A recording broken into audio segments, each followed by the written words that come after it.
Hello, everybody. Good evening. Anita, thank you for joining me on screen. Thank you for asking me.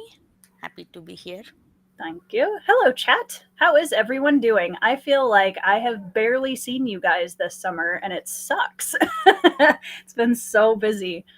So I was going to do reading sprints anyways tonight, and then I saw that we crossed 11,000 subscribers this morning, which is still I'm just here. I just work here. So thank you guys so much for all of your support for the channel. I'm still kind of blown away that there are literally almost twice as many people watching my channel as live in the town that I live in.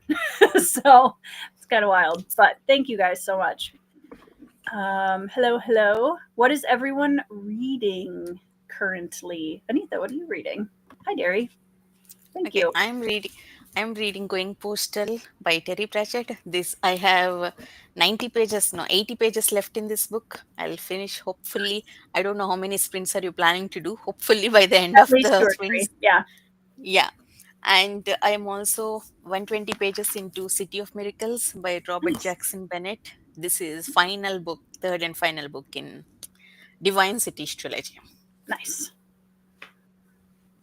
You know, I can give you crap for how many buddy reads you do, but you finish a lot more series than I do. So, I mean, See, the good thing about is most of the buddy reads and read alongs I do are in Alan's Discord, and Alan do entire series read yes, along back to actually. back, That's which why I'm is, able to finish more.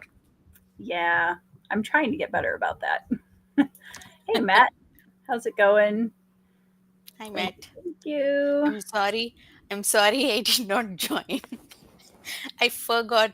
Oh, I mean, by the time we ended Great Course discussion in Alan's channel, it was 2:30 or so, and then I went to finish my yeah. lunch, and then I forgot. Sorry.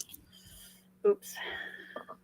I was out running errands this afternoon. Otherwise, I would have jumped on Pub too because I have so much to get done. I will probably be reading through some of the sprints tonight. I will also potentially be writing because I am almost halfway finished with the first draft of my novella. You guys, I'm so excited. I'm actually like Oh, making some really good progress this week. So that's exciting. Hi, Jeffrey. And we have Horrendous in the chat, my PR director on the Discord. Hello. Who was so on top of things that even late at night, where he's at, he still put a link to the reading sprints in my channel in the Discord. So he's on top of it. Hello. How's it going? Thank you, Marianne. Hi, Shad. No kidding, Peter. Like, I've just kind of quit scheduling celebrations at this point and figure I'll just throw it on with a reading sprint. Why not? Um, because I can't keep up with you guys. Hey, Matt.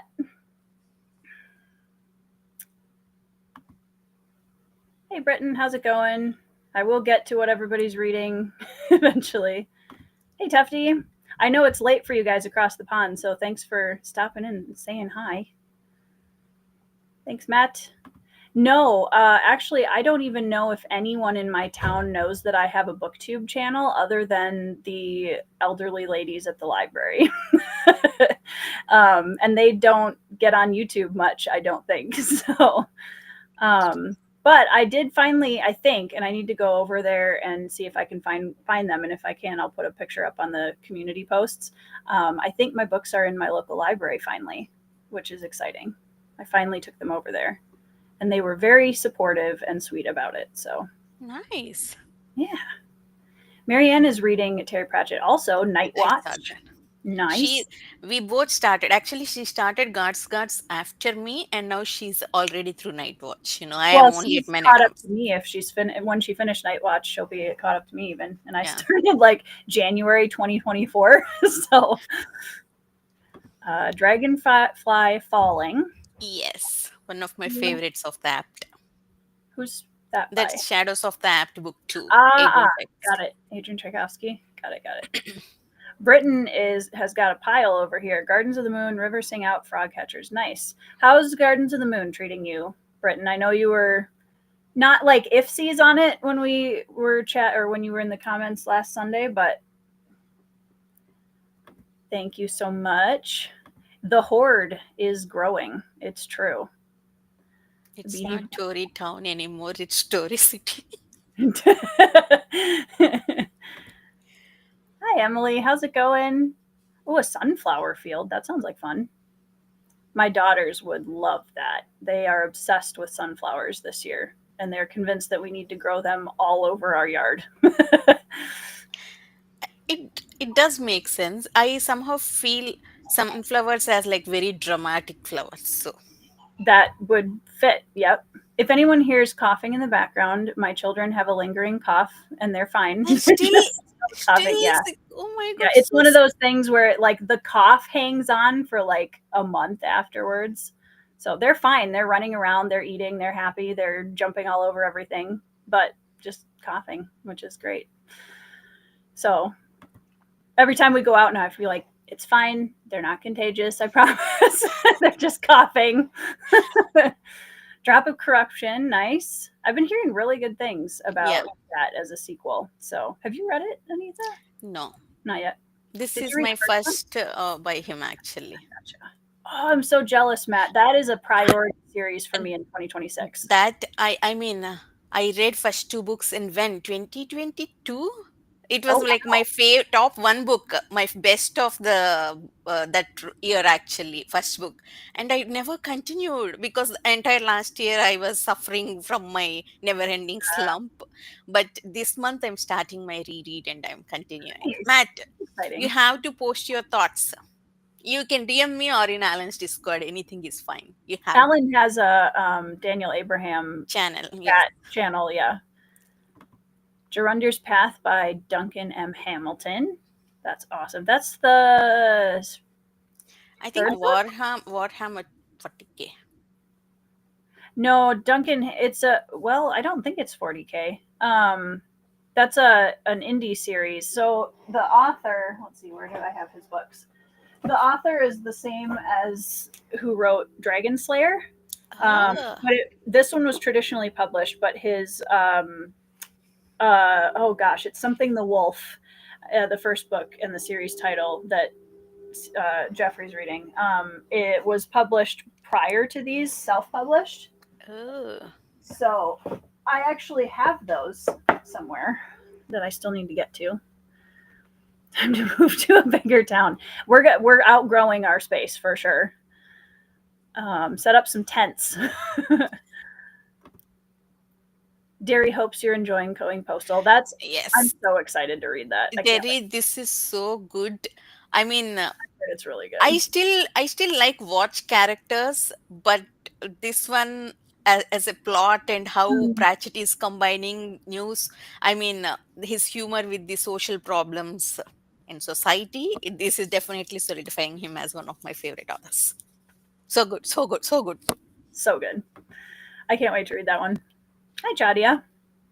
Still reading John Donne. What is Unforgivable? Ah, Behind on I the chat. forgot about his stream. Oh, the pub. Yeah, yeah, yeah. Derry is reading book 3 of The Herald Spies. Nice. Less than 100 pages from finishing Ship of Matt. Nice. Good luck with the last 100 pages. I'm so excited, you guys. I loved writing Cold Silver, and I'm so proud of it, and I'm so glad that everybody's been enjoying it so far. But I have to say that I am so loving being back in the Bruhai world. I can't handle it. I feel like a little kid in a candy shop. I've missed these characters so much. So I'm very excited to finish the novella and then no holds barred on book 2. I can't wait. I'm so excited. I've been jotting down lots of notes. I basically have an entire outline worth of notes at this point for book 2. So That's hopefully nice. the drafting process will go pretty smoothly. It never does, but I can hope. Hey, Zeely, how's it going? Is that part of the PR? The PR director has spoken. I can't talk about. What Discord? Hey, Bex, how's it going? Hey, Daniel. Thanks, Matt. I appreciate that. I try really hard to be consistent. I will not lie. 2 videos a week is a lot, and there's a part of me that thinks I might go down to one at some point. Um, but I'm still enjoying all of the videos that I'm making. So like I keep thinking of, well, what would I cut out? And I don't really want to cut anything out. So and I have ADHD, so I don't want to wait like to put out a video for 2 or 3 months. I'd rather just do it now and take breaks if I need to. So hopefully you guys it seems like that works. So I'm glad that was one of my big concerns, was like making sure that I was consistent. But I've also learned that it's okay to take breaks and that like your audience is just fine with it. So I am taking a break from past, I don't know how many months. that's okay. That's all right. It's not like we're going anywhere. And you're really active on live streams and stuff too. So you're still like, in the and even if you weren't, it's fine. But like you're in the discussions all the time, and so you're still like around as much as I am. Probably more so actually. Have a good Only night, Peter. only this side of bubble of our booktube, small bubble. That's okay. Hey Don, how's it going? Busy summer, yeah, making reading tough. Yeah, we're doing for anybody who's following along the channel this month. If you want to jump on and read Lions of Al Rasan, my Discord is reading it. I can't say that because we don't talk about Discord. I'm reading Lions of Al Rasan with some other people. Horrendous is gonna get me. But yeah, if you guys want to read along, and then you can tell me all about how you felt about the book at the end of the month. It's midnight. Uh, yeah, I felt really bad because we were running a bunch of family errands. We're usually up in the bigger city nearest to us for church on Sundays, so it just makes it easier to run around and do all of our errands while we're there. So Sunday afternoons, it's kind of hit or miss whether or not I'm going to be home in time. Starting Men at Arms after you complete. Nice. I'm excited. Men at Arms is still, before the reread, Men at Arms is still my favorite City Watch book. So. Mine is still Guts. Is it? Nice. That's the only. How many have you read now? Only those Guts, many terms, and now going postal. Okay. That's fair. Fifth Elephant, so good. So good. I hope you love it, Matt. Your kids are drinking coffee. No, although my 9-year-old is convinced that she should have coffee, and like that is not a good idea. It's really not. Her energy level is off the charts anyways. So she does not need coffee despite her best efforts. Matt is still reading. Hey, you know what? You're savoring the read. It's fine. There's nothing wrong with that. I am really excited to try a different Daniel Abraham series. It's more like traditional epic Mm, fantasy. At the yeah, same time, we can see the uniqueness of Abraham as well, yeah, actually. yeah. His themes and some uniqueness to his magic Characters, system. I hope. I couldn't remember if it was book 2 or book 3. Wolf of the North. I knew it had wolf in it somewhere. Reading Sword Heart. I didn't know that there was a Going Postal adaptation. Hey, that's a good idea. Maybe we can do watch along in Alan's So, Discord. I don't know who will watch.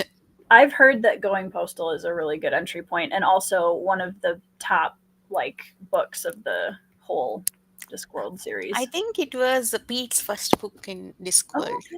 Nice. I know Andrew Wizard really loves it too.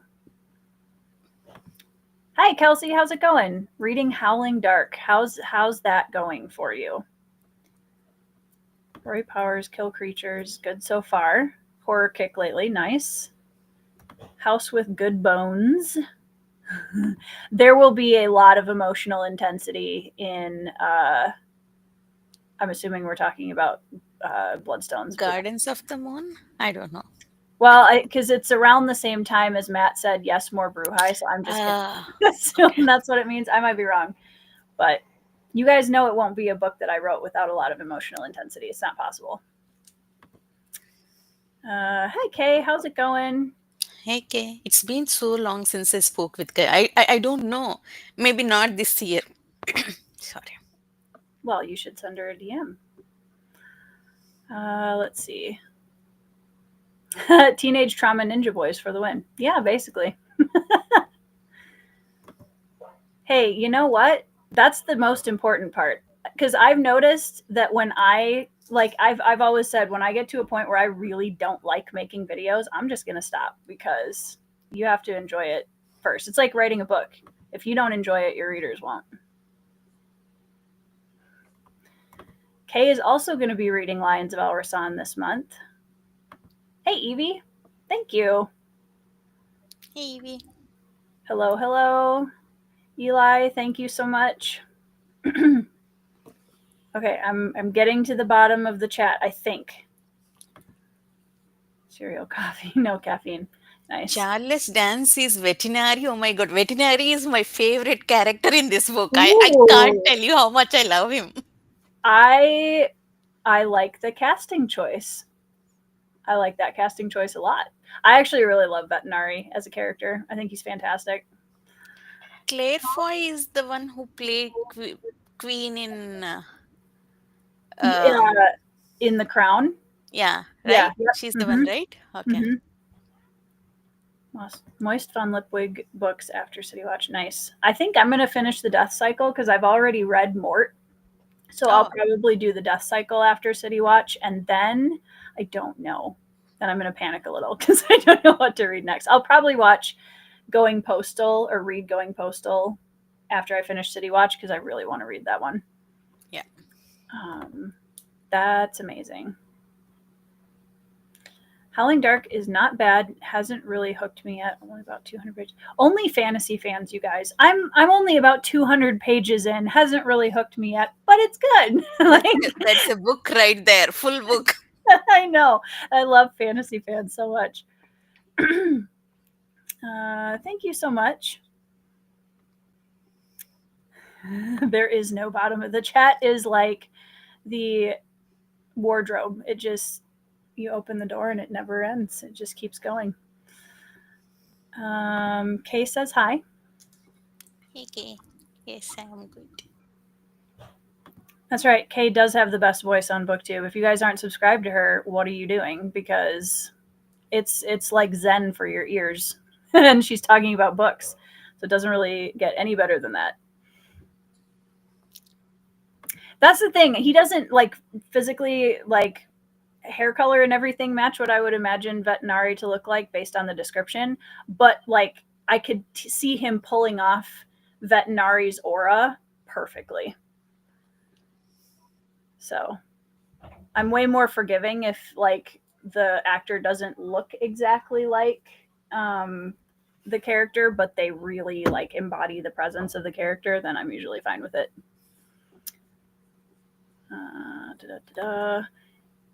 Best of luck. I always like wish a lot of Godspeed to the people that are starting in publication order. So you'll have to let us know what you think. It's true. Taking a break from City Watch after finishing Night Watch. Small Gods is another one that I really want to try. I've heard really good things. Me too. I mean, not because I heard good things, but because what I heard from this book actually. I am very curious to read Small Gods now. Frolic Grand Conspiracy by Janie Wirtz and Midnight Oh Tides. my That is god, both at are the like same huge. time, you guys. That's commitment right there. I'm not gonna lie. Sorry, I'm just plugging in my Ethernet cord real quick so that my internet doesn't leave. And my power cord unplugged. That would have been bad. Anitha would have had to do a channel takeover. It's happened before. Okay. I would be honored. Let's see. Okay. Am I delayed? Not now. Okay, cool. Maybe I'm delayed too, so both can be synced. Chat, are we delayed? Something happening? Let's see. I think we got to the bottom of the chat, guys. We did. Hey. Vimes is hopping up as one of my favorite characters. Yeah, Vimes is awesome. I do enjoy Vimes a lot. I actually would really like to do with some of the finished City Watch readers. Once I get done with it, I'd really like to do a like ranking the City Watch books with a couple of other readers because I think that Eh, would be Actually, a lot can be done. Uh, Characters can be ranked, books can be ranked, so many things. yeah. You guys, the Ethernet cable that I have is like it looks like it's been through a paper shredder. Like it's trying so hard. But it doesn't like stay in the port on my computer very well. So if the computer moves, it might fall out and then I might disappear. So technology is great. Um, Kay has been on the receiving end of my calls dropping in the past quite a few times because of that. Brian, yeah, Brian Bell is also reading works. Man, more power to you guys. I could not ever do that, but I appreciate it. That's what I would wonder too, Marianne. And it would be fun to do it like as a group to see how similar they are or different. We Um, did that for Realm of Elderlings. yeah, Oh my God, you will be it, like surprised at how much we varied with our choices from yeah. favorite to least favorite.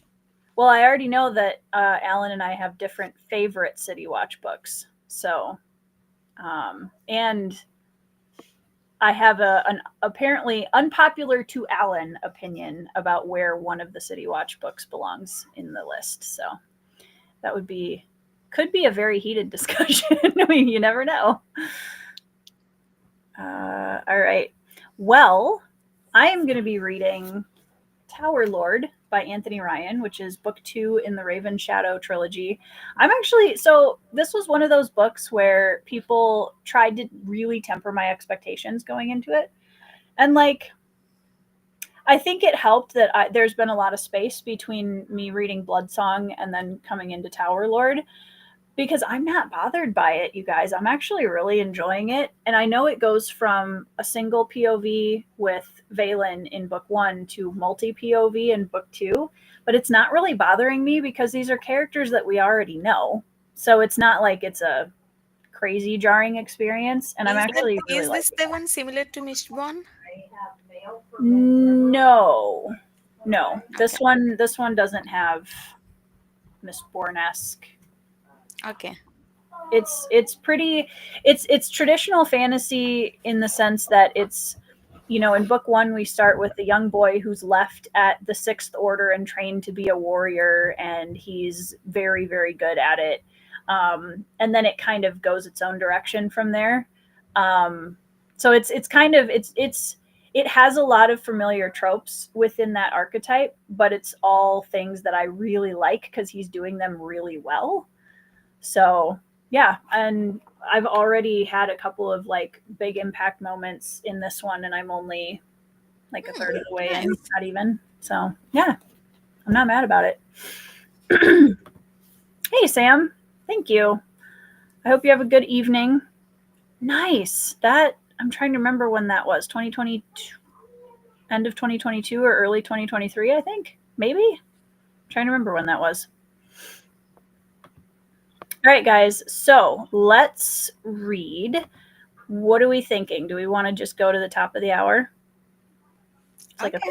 35 Uh, minute to start. Okay. Does that work? Okay.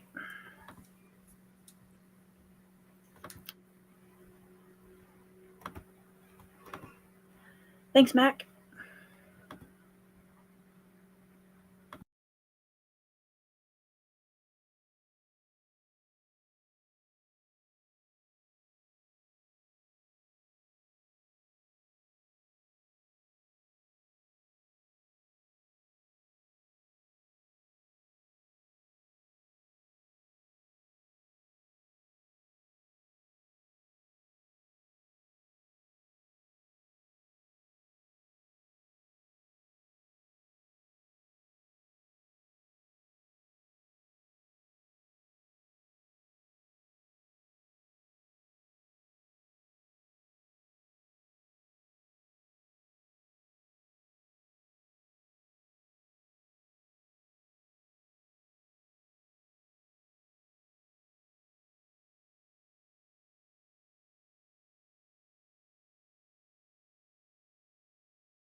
Hello, everyone.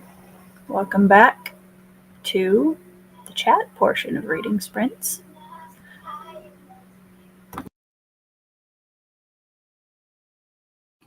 Hello. How was everybody's reading?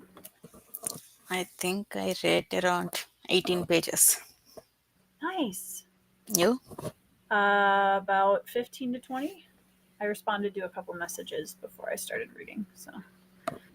But yeah, I'm still enjoying it so far. There are a couple of perspectives in this. One in particular that is quite difficult to read. Um, there's like a psychological uh, enslavement kind of situation going on, um, that is difficult to read, but it's written well. So, yeah, it's good so far.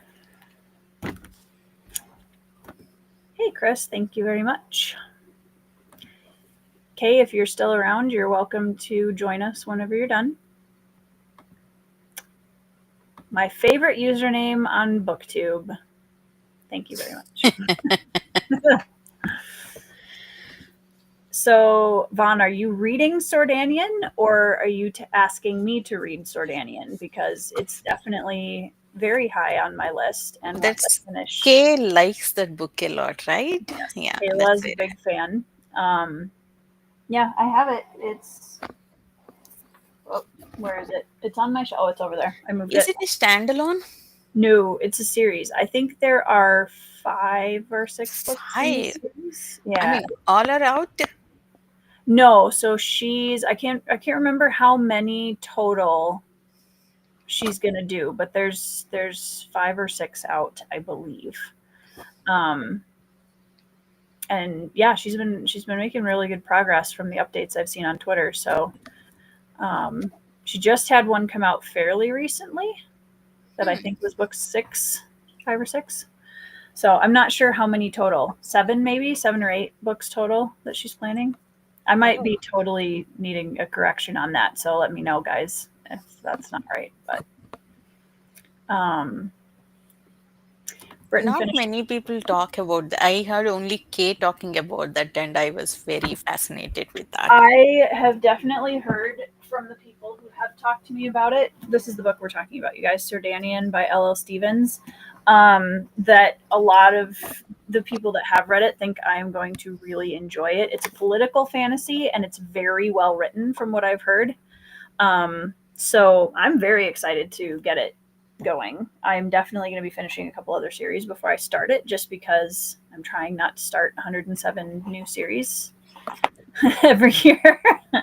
But this one, I would say, out of all of the indie books on my shelves, this is probably in my top 1 or 2 in terms of how excited I am to read it. So I can't wait. Really looking forward to it. It's about 500 pages, the first one. Yeah. So All are same length or ish, it looks like. Yeah, I think so. Approximately. So yeah, I'm looking forward to reading that one. hmm. You know what, Bex? No shame in putting it down and trying something else. Life's too short. Read what you're excited about. Uh, Britton finished his book. Hey, you know what? You can use this time however you like. And I love a video game, so I'm not gonna judge at all. Um, what am I playing right now? I just introduced my kids to a throwback game. They're now learning how to play Dark Cloud for anybody in the chat who has played that. Um, my husband and I are playing through Ghost of Tsushima still, which has been slow going just because there's so many other things that we prioritize above video gaming that we only get a little bit of the way through it every month, but it's a great game. So nice. Hi Ryan, how's it going? Hey, Ryan. Oh, I suppose I should take off our little sprinting bar. Hey, That's fair. If you aren't liking what you're reading, I am very much a of the opinion that you should try something else. Because sometimes it's just not the right time. Like I've come back to books after giving it a break and enjoyed them a lot more. And I also feel like once you've read as much as most of us have, you know pretty fast if it's going to be a book that you're going to like or not. And sometimes every great once in a while, you might be wrong, but I feel like for the number of times you're right, it's just worth trying something else. Dark Cloud is a classic. It is such a classic. Like the nostalgia of just hearing the soundtrack and the sound effects and everything when we started it back up was very fun. Um, but yeah, I can see why Ghost is so beloved because it's a phenomenal game. 1,000 books on my store graph. 1,000 books. I mean, 1,100 books, or On the including. TBR, yeah, on the TBR. Wow. That's fair. That's fair. I think I got mine down to like 605 or so on Goodreads now. I'm sure I'll have that many if I add everything, but I'll feel so anxious. That's why I stopped adding. Only before, once I start reading a book, then I'll put it in Goodreads, like Yeah. currently reading. I have a really big Goodreads TBR. It doesn't make me anxious. I'm more worried that I'm going to forget about it because I have the brain of a goldfish. So I like to have them all listed in a space so that I can scroll through and be like, "Ooh, that one sounds good. I want to, get that one." Or because I also have mine separated out between just books I want to read and also books that are on my physical TBR, so I can click a um, tab on my Goodreads and just see what I have on my shelves versus what I don't have yet. So Ryan says, unless I get a visceral negative reaction from a book, DNF and return to it later. Yeah, that's fair. He gets that visceral negative reaction frequently. Hey, that's fair. I have some non-negotiables too, where I'm just like, if I run across certain things, especially, it's not even so much specific types of content; it's more how it's written. Yeah. Like that, I have a big problem with any of my pet peeves in writing. So, um, wow, Eli, 1,300 books on the TBR. That's a mountain. That's a TBR mountain for sure. That's like Everest size TBR mountain. It's and it's ever growing because there are so many good books coming out. Mm-hmm. Like we have to read like back catalog. Books came out when before we are born, and then it's not like we read everything that came out since we started reading. We missed Right. some, some years. At least I missed some years during college and even later. Yep. So and they keep on coming. Suppose take Tchaikovsky, he publishes like 4 books per year. That's insane. That's wild. I have a lot of respect for authors that are consistent like that. I also feel like that's just never going to be me. That's okay. See, with Tchaikovsky, he also maintains the quality. That's the surprising part. Hey, Chris, Hi, Chris. How are you? your video's lagging quite There a is a bit. delay, or he can't hear us. I don't know. Can you hear us, Chris? It's like the Verizon commercial. Can you hear me now? Can you hear me now?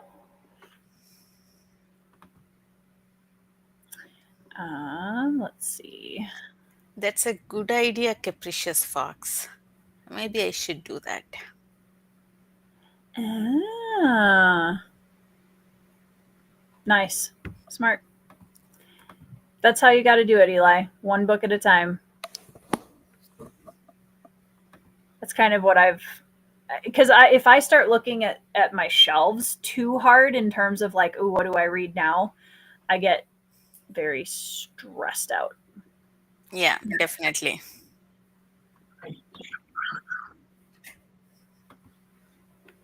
Let's see. Very. AC. Yeah, we're getting a lot of freezing. Chris, if you can hear us, I don't know if you can hear us. I don't think so. Maybe Here, uh, oh, take him down and add him back because he isn't even trying to talk. Maybe he's still ah, in. I will send him a Discord message.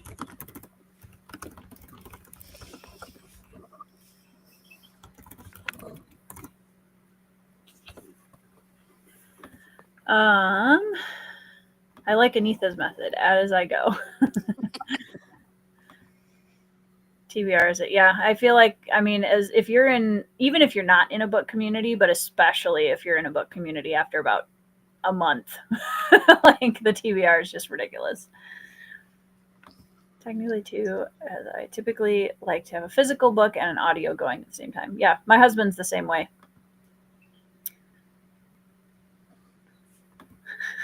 I have compared my TBR to the Sisyphus story so many times. Hopefully, we'll get Chris back. He jumped out, so I think he's trying to work on his tech. Read somewhere the average reader reads 3,000 books in their lifetime. So I figure if my want to read list is under that, I'm good. That's a good way to look at it. I wonder, because from the ones I can remember, I think I just went over 600 on Goodreads. And I know I've read a lot more books than that from when I was younger. So I actually don't know. Maybe I'm halfway there. Maybe That's not. good. No. You're not even halfway into your life, so maybe you can read like 5,000. Well, I don't know how long I'm going to live. So, you know what? I actually had that. So, excuse my super morbid brain, you guys, but I had the thought the other day. I was like, I wonder what the last book I'm ever going to read is. That's I just like a wild thought. I do get anxious sometimes that I will die before reading everything on my TBR, like Yeah. all my, like eager to read series, like high priority series on my TBR. Right. Hi, Chris. Hey guys, can you hear me all right?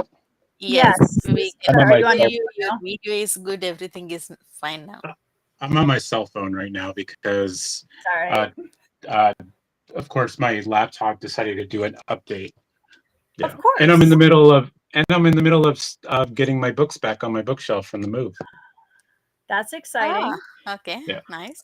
So, do you enjoy the process of putting your bookshelves back together, or is it stressful? No, it's not stressful because this time when I moved, I separated all the little bolts that go into the shelves. I Yep. have it in a plastic bag and it was in my like everyday box. So I knew which box those were in. Nice. And so Uh, when that was like the first thing I had, that's like the first thing I unpacked was the pegs to the shelves.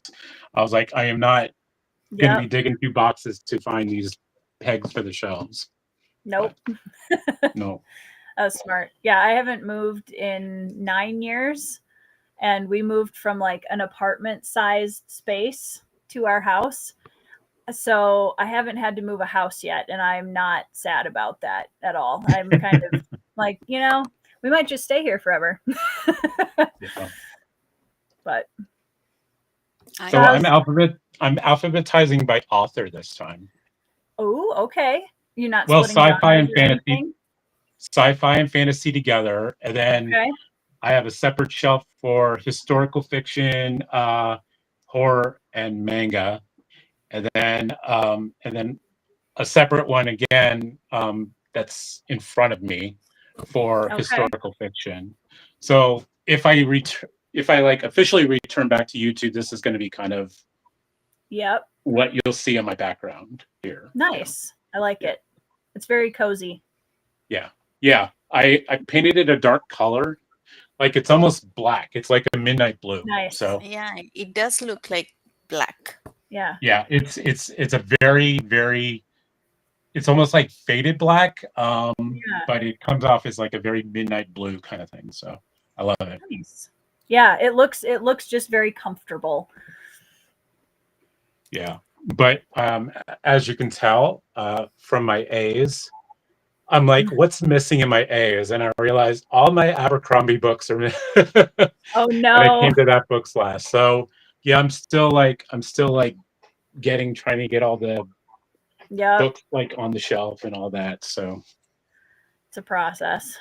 but then all the I nice books I find are always in the bottom, Yeah, like right? I got some beautiful hardbacks of Jenny Warts, and I realized she's going to be on Mm, the the bottom ground, shelf. like on the Yeah, mine are floor. down there Yeah. too. Yeah, So I'm going to do a couple of like specialty shelves. Like I did those really nice Tad William books. nice. I don't know Yep. if you could see it, but Yep. and then the new Erickson books too. Of course, I have to have Malazan I'm like hoping right mine there comes too. soon. I'm waiting. I got the second round of those, so I'm Nice, yeah. but yeah, I that's why I did like a couple of display shelves in the middle because I wanted a cool place to put those. Yeah. So yeah, everybody's confused. The cats are the Yoshi's confused because he doesn't know where he's supposed to go now, and Oh no. Like, what is this? Yeah. he's in the basement right now because we're doing a kitchen renovation chokehold between Mm, the offices up here and the living situation downstairs. So, nice. but what are you guys reading? I'm reading Going Postal by Terry Pratchett. Oh, nice. Going Terry Postal. Pratchett. Yeah. Yeah. I'm reading Tower Lord by Anthony Ryan. Yeah. That's book 2 in Book 2. Raven's Shadow. He has What a, two that like he has one that's like Raven's Shadow and one that's Raven's Mark, and it took me until reading this book to figure out which one was which. So, what are you reading right now, Chris? Have you had time to read during the move? No, but I am reading what am I reading? Jenny Wart's Grand Conspiracy, I think. Nice. Yeah. And yeah, I plan to join you in the Lions of Alrazon Yep, that's right. read too. So I'm excited about that. yeah. Yeah, there's a bunch of chonky continuations and denser fantasy reads on my list this month. So we'll see how many I get through. Yeah, I watched your latest game video, so I always find those just hilarious. It always They're seems to work out for you, though. It seems to have worked out for Yeah, you, like each part of the time. I cards, I man. get very disappointed when it works out for Tori. I was like, damn it. I mean, sometimes like this last month, it was tough just because it added 2 extra books to the 5 that I was originally going to read. So it I don't think I'm going to be able to finish everything, especially since I'm still in the like middle of writing, drafting. So a lot of the time that I would normally spend reading, like at night before I go to bed, I'm madly typing on my computer. And so if I can finish the novella in August, which is the goal at the latest, then I should be in the clear for September, which I'm going to do a theme for September, which I'm very excited about. Casey and I are putting my friend Bookishly Bookish for anybody in the chat are putting together like a theme for September that I'm excited to share with you guys. So And you please send your thoughts to me. I know you're reading that book. I have seen your update in Goodreads. yes, he and I and Nico's book reviews are all reading Alchemy of Masks and Mirrors this month, which was not in my TBR game, so that was an added. And I did include Demon in White as like I'm just going to taste test it and see how it goes and then put the series down if I'm not loving it. But on the wild off chance that I really start enjoying it, I'm like, oh man, you know what I don't need to do this month on top of everything else is also read Demon in White. So we'll So see. you are preparing yourself. You can cheat now. You can like make yourself not like it because you don't want to continue. Yeah, I know. I can't do that. I mean, booktubers don't actually read any books anyway, so We don't wait. no, We it's don't. all fake. Yeah, it's all fake. Nobody can read that many books. Um, Eli, we're talking about TBRs. Pigeonhole myself in a series if I enjoy it enough so I can fully. Nice. Yeah. I want to do more of that in the next year or two where I'm like really consistently working through the same series closer together because I do miss doing that. Daniel says Chris just came in to make faces at us and leave. Yeah. Dude, Ryan is in his Throne of Glass era full bore, and I'm so happy for you, Ryan. Yeah. Wow. That's Hey, yeah. I've actually heard from a lot of people that didn't like Akatar that they like Throne of Glass a lot If I better. ever try Sarah J. Maas, it would It'll be be Throne of Glass, not Akatar. yeah.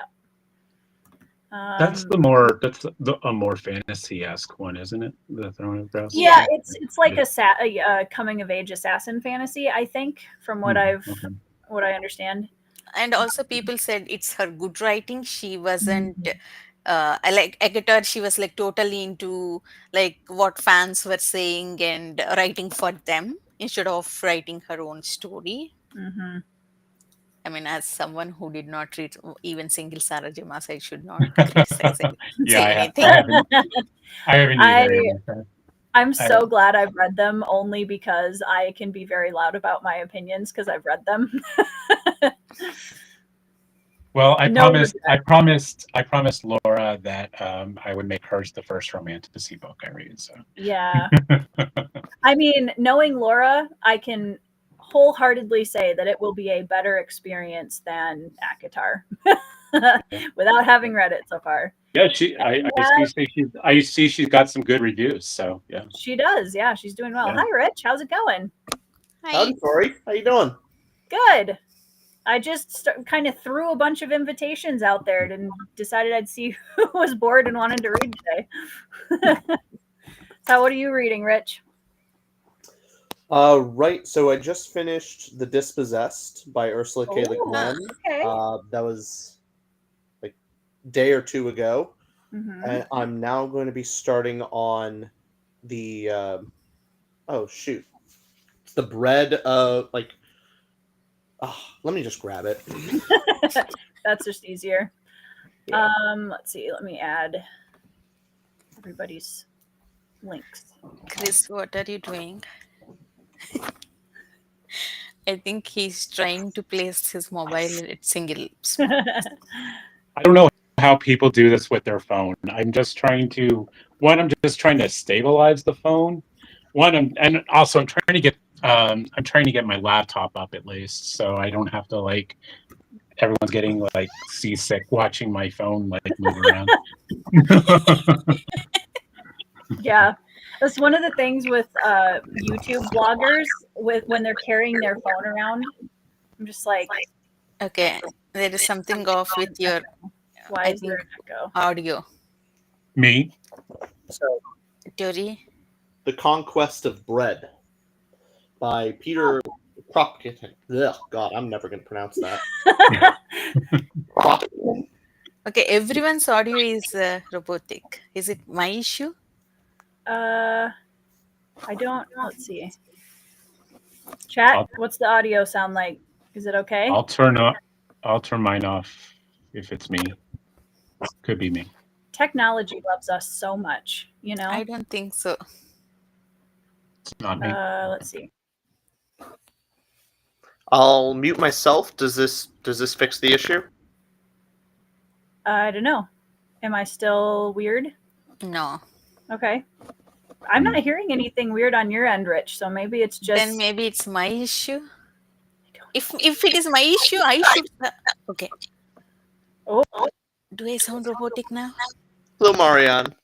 I hear an echo. I hear an echo from somebody. Yeah. Yeah, I was muted for that, so I don't think it's me. I don't know. Does somebody have the YouTube tab open in the background? I've done that before. Let's see. Ryan says it's Sarah J. Maas's less mainstream writing. Yeah. Andrew says he does not have high hopes for me in Demon in White. I mean, I don't either, but I'm still gonna give it a shot, you know? What were your thoughts on Howling Dark? Very unpopular. I did not like it at all. I didn't like it at all. Yeah, Going into spoilers, what didn't connect with you? So yeah, where is that echo coming from? That's so weird. I was on mute, so it wasn't me. Okay. The jump between book 1 and book 2, in my opinion, was an incredibly poor structure choice, because it might have been intentional to create kind of a jarring effect of the traveling, for, like, you know, trying to not spoil anything. But I think that it basically severed a lot of the connections and trajectory that we had going out of book 1, and cut off what felt like my connection with almost all of the characters. And I just never found my footing after that. I didn't like a lot of his prose either. He uses a lot of repetition, where he will use the same phrase over and over and over to describe people, or like when he gets a phrase or a pairing of words that he really likes, he uses it over and over and over and over again. And it was starting to feel like he didn't trust me as a reader to remember things, or to like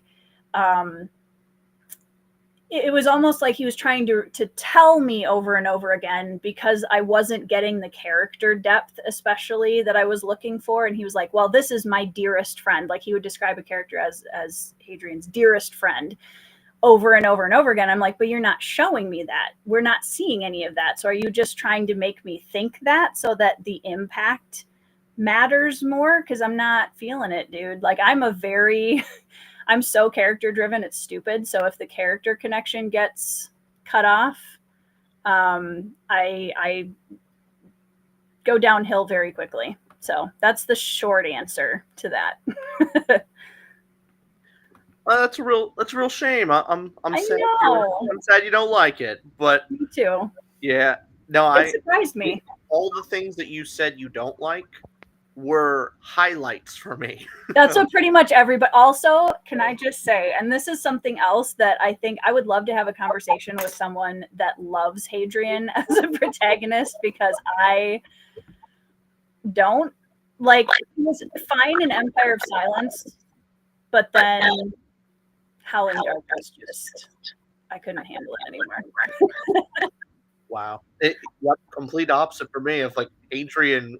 I was almost like in book 1, I was like, am I supposed to dislike Hadrian a little bit? I feel like that's what I'm supposed to do, because I don't particularly like him that much. Book Yeah, 1. I think that's a valid like thing for the series, based on what I think Rocchio is trying to do overall. I don't know that like disliking Hadrian is the wrong choice. Well, I gotta tell you, I'm all caught up. Hadrian Marlowe is one of top 5 characters Nice. that I've read and I am in love with. But That's awesome. to me, it really was.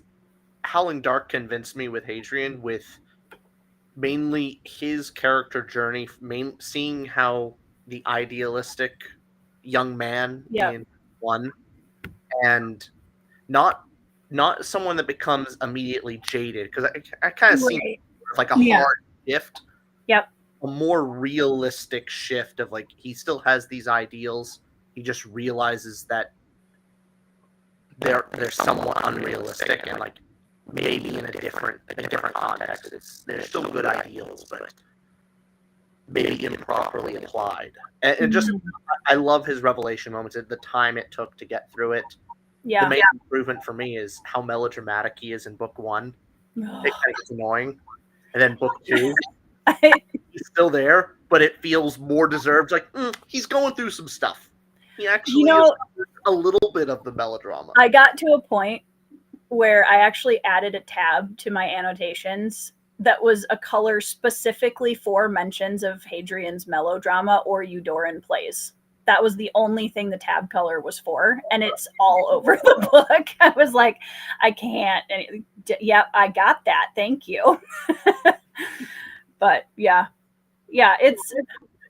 I really appreciate the world building and the larger scale conflict of the series, and I think for me that's what pulled me through to the end of Howling Dark to see if I would continue to connect with that. But yeah, I was struggling by the end of Howling Dark. I was really struggling with it. So just about put me in a massive reading slump, but I think I beat it. So we're good. My apologies. I think my voice is apparently very robotic. So It I'm is. gonna look Yes. for headphones. Maybe that'll Cool. help. Sounds good. Yeah, Richard. Yeah, I think it's Richard's audio. I Possible. think. Because Yeah. I was muted all this time. So Yeah. it's not me. I was too. Yeah. And I don't I think was it's just, because my and I think audio I has been finally fine. stabilized my cell phone, so So good. I just can't like touch it. Yep. Empire is I actually found Howling Dark to be slower actually, which again is an unpopular opinion. So it'll be interesting to see Did Mark what you think of book 2. you read Farsi trilogy, right? So and you read LPQ, you are okay with slow books. Okay. Yeah, slow books don't bother me. I think it really depends on my depth of connection with the characters. And because I was struggling so much with that in Howling Dark, I think it just like yeah, Mm. I couldn't like That's too find bad. anybody at any point Yeah. in this book, which honestly surprised me more than anybody else because I was fully expecting to fall head over heels in love with Sun Eater. So I'm sad that I didn't. Yeah.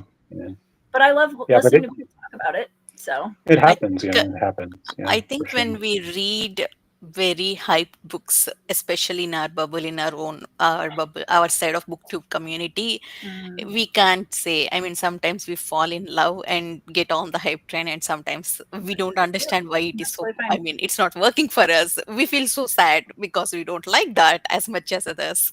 I literally Uh, filmed a video about that topic today. So Well, yeah. I mean, I'll tell you what hasn't worked for me that I'm sad is the Dandelion Dynasty. Oh, Oh, you're really? also same as Philip and Joanna. Okay. Yeah. Well, we were together on that conversation, and it was sad because mm, here we are, like three of us, with just like a bleh kind of feeling, and I don't even think any of us are really going to continue. So Kyle came on, and he was like the beacon of like light in in all of our like, because he loved it. He loved. We were. It was the Wall of Storms. It was the second one, and we were all like. I mean, I think I was kind of middle. I was like, I didn't hate it. I just wasn't. I wasn't really excited to like pick the book up, and it was easy for me to put it down.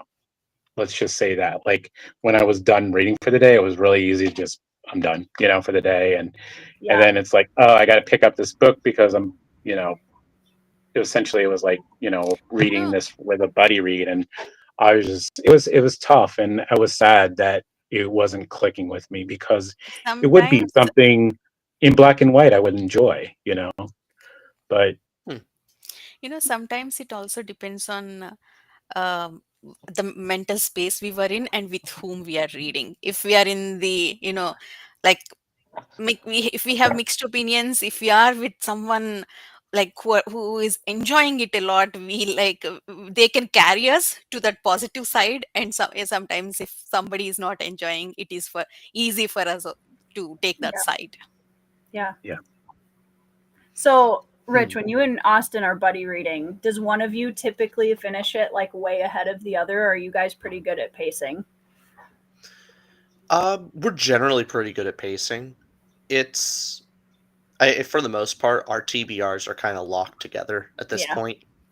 yeah. So You're stuck.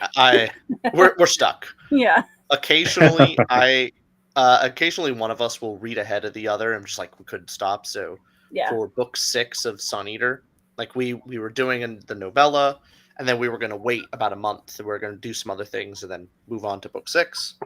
And I just went, nope, can't wait. I'm going to read book 6 now. Nice. And so I was about a month ahead of him on that one, but he's ahead of me with Bernard Cornwell's Enemy of God. Oh, So sure. he's starting nice. that. Yes.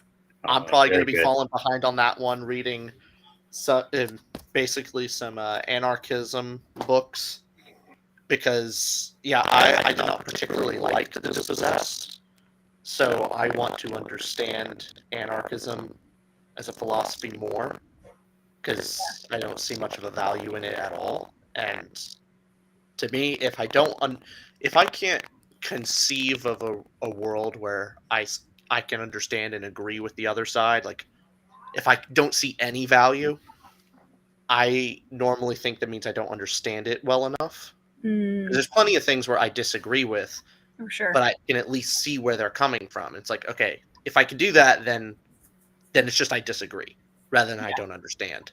Right. So Alan that's did why I'm not reading like stuff. Dispossessed as well. That The Dispossessed was a hot topic in this area of booktube for a while. Yeah. Yeah, so we're gonna be recording that video fairly like Monday or Tuesday. Okay. So that'll be a hot take video. Because I know, like, go online, everyone loves it, and so this is gonna be another hot take for us. Oh boy. Yeah, Rich is still garbled. Like it goes in and out where it comes in and you sound like robotic for a little bit and then you're fine. I think I just have bad internet out here. Because they're Bluetooth headphones. I have no idea. Yeah, it sounds like Alien from Star Wars filter over your microphone. Well, if that's being the case, that's all right. I love stopping by, saying hello to y'all, and I'll drop back. I don't really have any other headphones right now. Okay, I'm sorry. Well, like I told Austin too, you guys are welcome anytime. I do reading sprints fairly often, so. Wonderful. All right, Hey, thanks for stopping by. Bye. Bye. Bye, everyone. Let's see. Check out on the.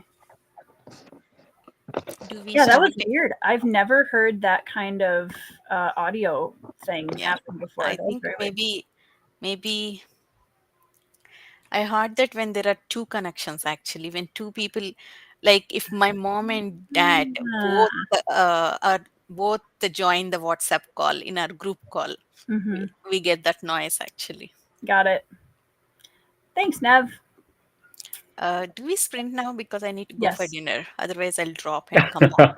No, that's fine. I was just about to start. Yes, there is a 120-page Malazan chapter. I'm trying to remember which book it's in. I think Midnight Tides. I want to say it's either Toll the Hounds or Dust of Dreams. I can't remember. The one Belltube just finished. There's like a 90 or 100 page or something. I think in Midnight Tides. Let's see. I just wanted to make sure I didn't miss anything important before we. You guys can watch. I'll keep the camera on. You guys can watch me. I have to shift books now because of I gotta fit Abercrombie on the shelf. We get a free shelf rearranging video. Yeah. That's totally fine, Brendan. I'd be very curious to know what you thought of Dead House Gates, because I wonder if some of the issues you're having with Malazan would be because it's written differently. It's written very differently. So I'd be curious to know if you enjoy Dead House better, and if you don't, then I would say probably like Malazan might not be a good fit for you, which is completely fine. Tori, did you like Gardens? Yeah, I mean, I read it a really long time ago outside of any kind of book community, and I did. I had no idea what was going on. Yeah. I mean, I think that we all were, yeah. Yeah, and I enjoyed it a lot more on a reread. I would say I enjoyed books 2 through 4 the first time way more than I enjoyed Gardens. So that's what I always tell people. And I know that that's so annoying when people are like, oh, just get to whatever book. But with Malazan, I feel like because he wrote it so differently, because originally Gardens was a screenplay. And so him transferring a screenplay to a novel format, I mean, you can see some of that kind of like disconnect in the way that the structure is laid out. Whereas Dead House, I feel like takes up a much more like linear-esque storytelling or more traditional storytelling style for fantasy, with obviously some twists because it's Erickson, but it's a lot more of a not regular structure, but you know what I'm trying to say. Like it feels more familiar. Yeah. Gotcha. Yeah. Yeah, I loved Gardens. It was confusing. I didn't know what I was reading, but yeah, Dead House was just a different, unique experience, and I enjoyed it just as much. Yeah. Yep. For sure. How do you guys feel about going for 40 minutes, sprinting to 20 after? Yes, I need a long Yeah. one. Okay. Sounds good. All right. See you guys on the other side.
Welcome back, everybody.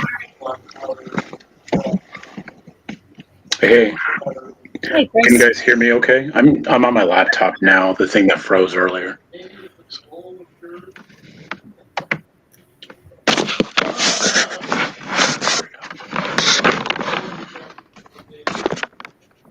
in the nonfiction shelf because I think I accidentally shelved a bunch of or boxed, I mean, a bunch of stuff in my nonfiction boxes. And I thought it was all organized. Uh-oh. Yeah. Well, you needed something else to do, right? Yeah. Plus, I gotta find my camera. I don't know what box I packed my camera in, but that's for a problem for another day. How did you do? About 15, 20 pages, ate dinner. So, that was productive. Yeah, very productive spring. Yeah. I'm still enjoying this. Okay. But I can definitely Anthony Ryan. Okay. see a little bit. Yeah, Anthony Ryan's Tower Lord. I can see why people find it confusing. Like, there's a lot of moving pieces, and they're not. The POVs are spaced just far enough apart where I hear him talking. It's confusing to follow all of them. So I'm struggling a little bit to keep up. Like, okay, who are these people? What continent are we on? What's happening? And I'm saying that as a Malazan fan. So like, it's a lot to keep track of, and I wish he had stuck to maybe like one or two main conflicts. Okay. Just flushed them out more. Gotcha. But is that part 2 of Blood Song? Mm-hmm. Okay. Yep. Have you read Blood Song? No, I need to, especially since it was gifted to me by a certain individual. Yeah. Blood Song's amazing, and I think you're really gonna like it, which is why I sent it to you. So No, I know. I'm excited. I'm ready for like a new author, I think, you know. Yeah. And now that I'm like, you know, I gotta say, I actually am enjoying that I alphabetized my shelves. Yeah. I see my authors more now. Yeah, I noticed that too. And yeah, granted, like I said, some of my nice special editions I'm finding they're ending up on the bottom shelves or something like that. But at the same time, it's like, yeah, but now I'm realizing who I have on my shelf now, you know, kind of thing. Yeah, I noticed that too when I did that alphabetizing on the shelves. I did split out classics. Oh yeah.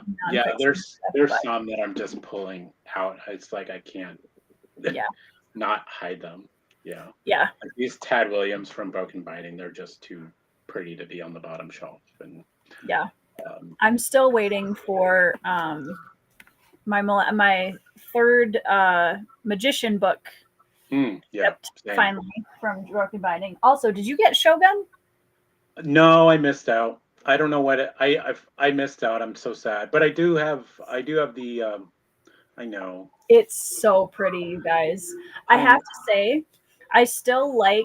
I'm so bummed. My black leather edition. That's what I have. I have the black leather. But like the artwork is really cool. They did a really good job with it. I'm hoping they do some sort of like, hey, we got stock, but I think it like completely sold out. So yeah, I'm a little bummed I missed out on the Shogun version. Yeah, I mean, I don't really need two nice editions of Shogun, but no, it's hey, that they're completely different though. So they are, and I also don't feel as sad buying extra copies of books that I already know I love. So you know, like Sword of Kaigen, I enjoyed, but I only gave the book 4 stars. Really liked one of the 2 timelines, and the other one could have done without. But I still am. I now own. I'm waiting for my 3rd edition of Sword of Kayan because they just keep making such pretty books. Yeah, speaking of Wang, I met her at one of the cons, Yeah, Emerald City Comic Con, and she signed a copy of Blood Over Bright Haven. nice. So I have that signed copy, but then I have the broken binding edition. So Mm, it's like, well, I'm definitely keeping. Uh, I mean, I think the broken binding was beautiful edition. it's So, gorgeous. Yeah. but Yep. then the other one has an actual interaction with the author. So Yeah, I that was makes a like, big well, I got to difference. keep them both on the shelf. She So seems very nice. I know she's not on social media a ton, but yeah, yeah, um, yeah.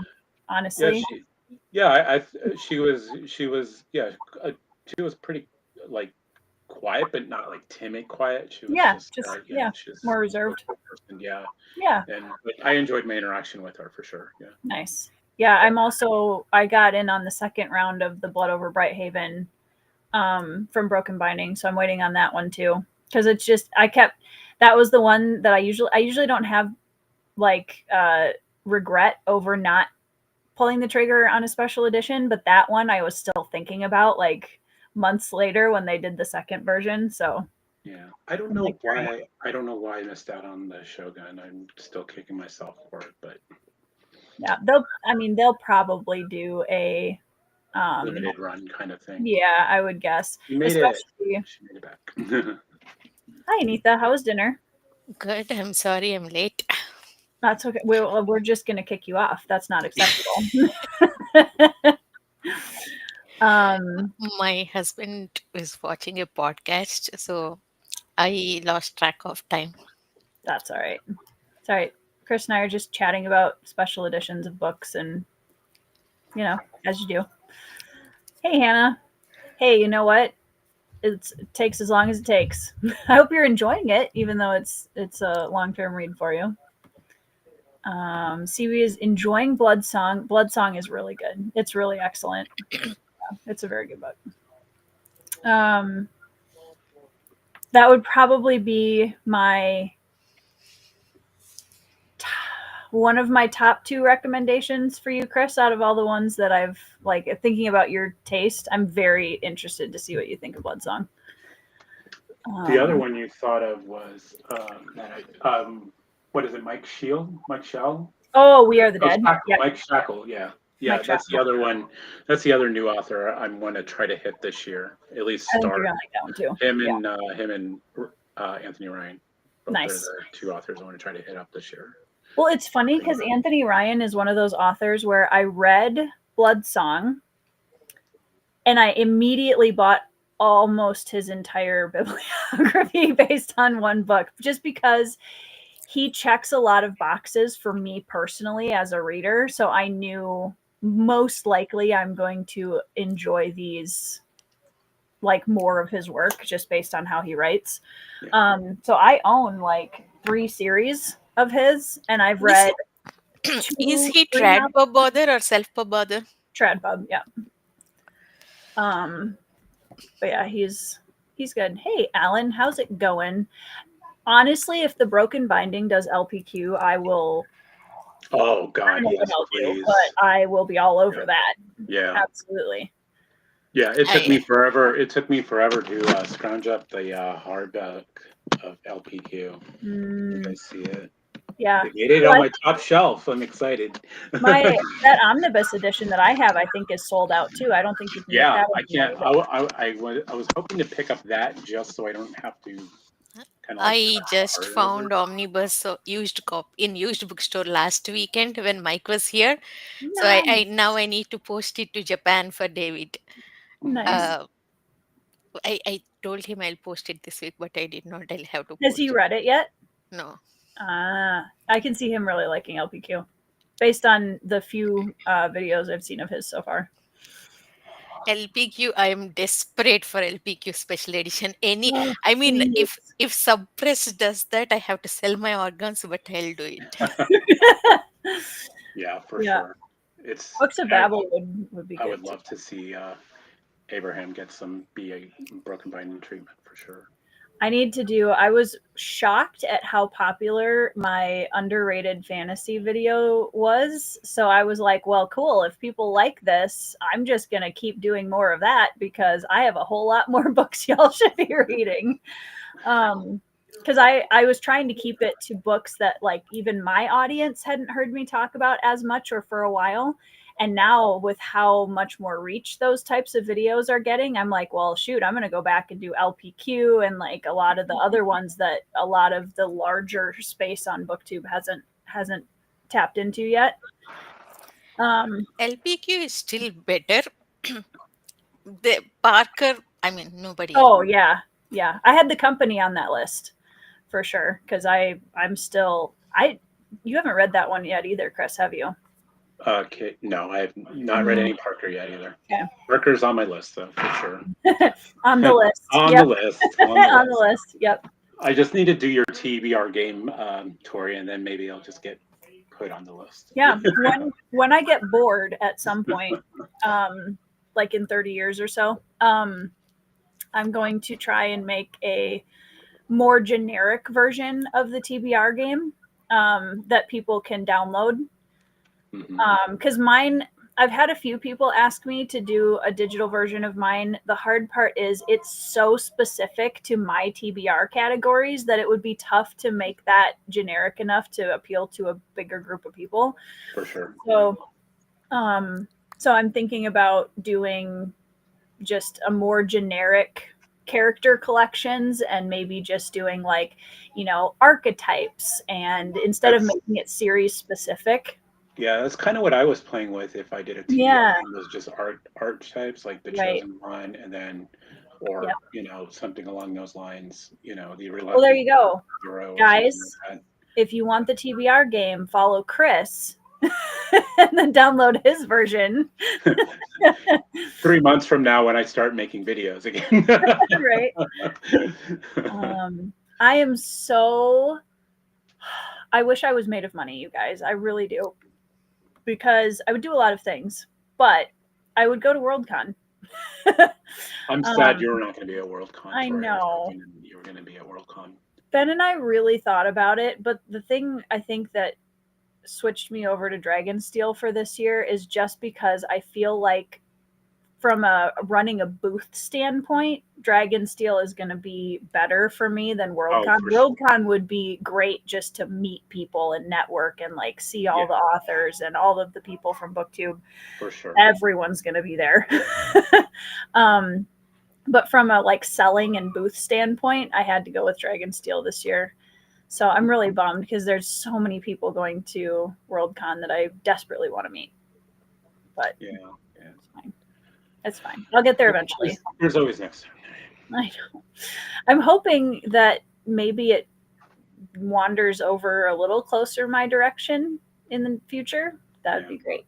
Because Seattle is a long drive for us. So.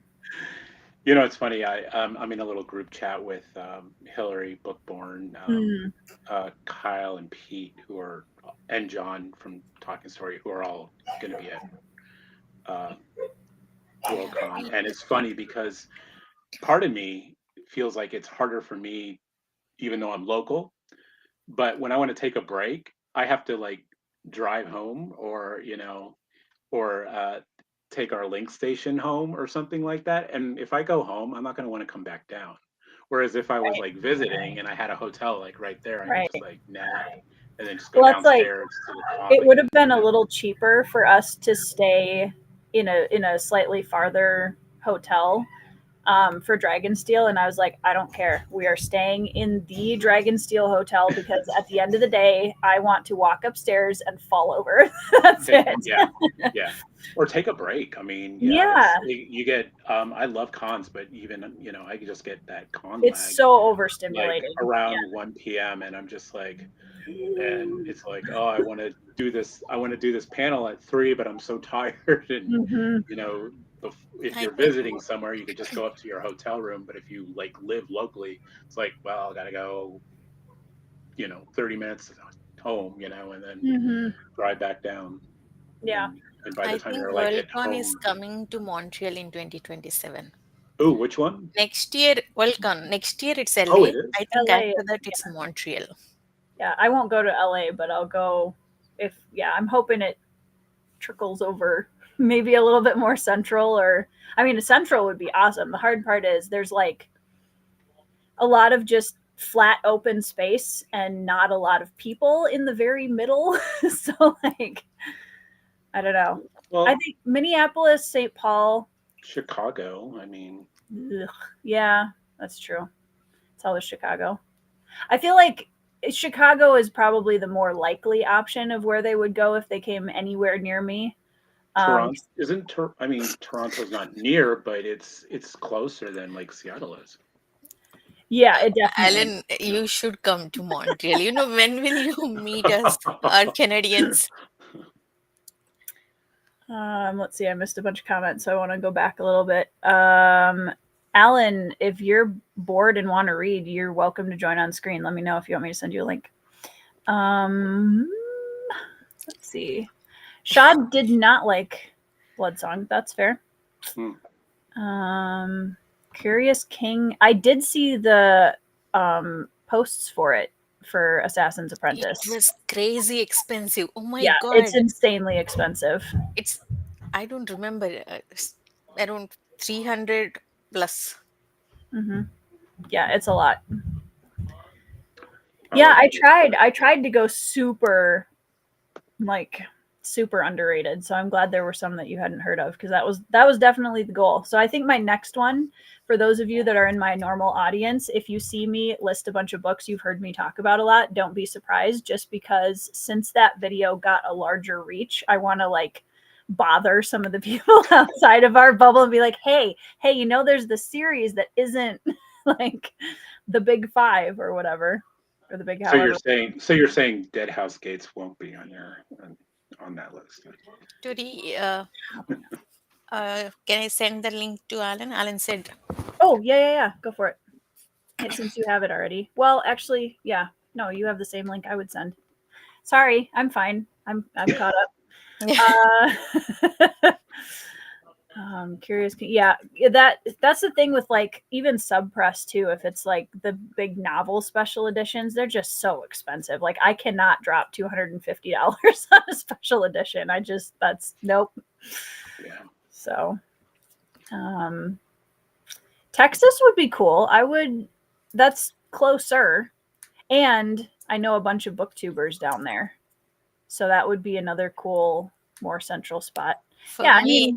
For me, everything is same. Seattle, my closest friend is there. I could have stayed with her. LA, my cousin is there. I could stay with her. Texas, I have the 2 cousins and 2 friends, very close friends. I can stay with them. So if I want to go, that is no problem.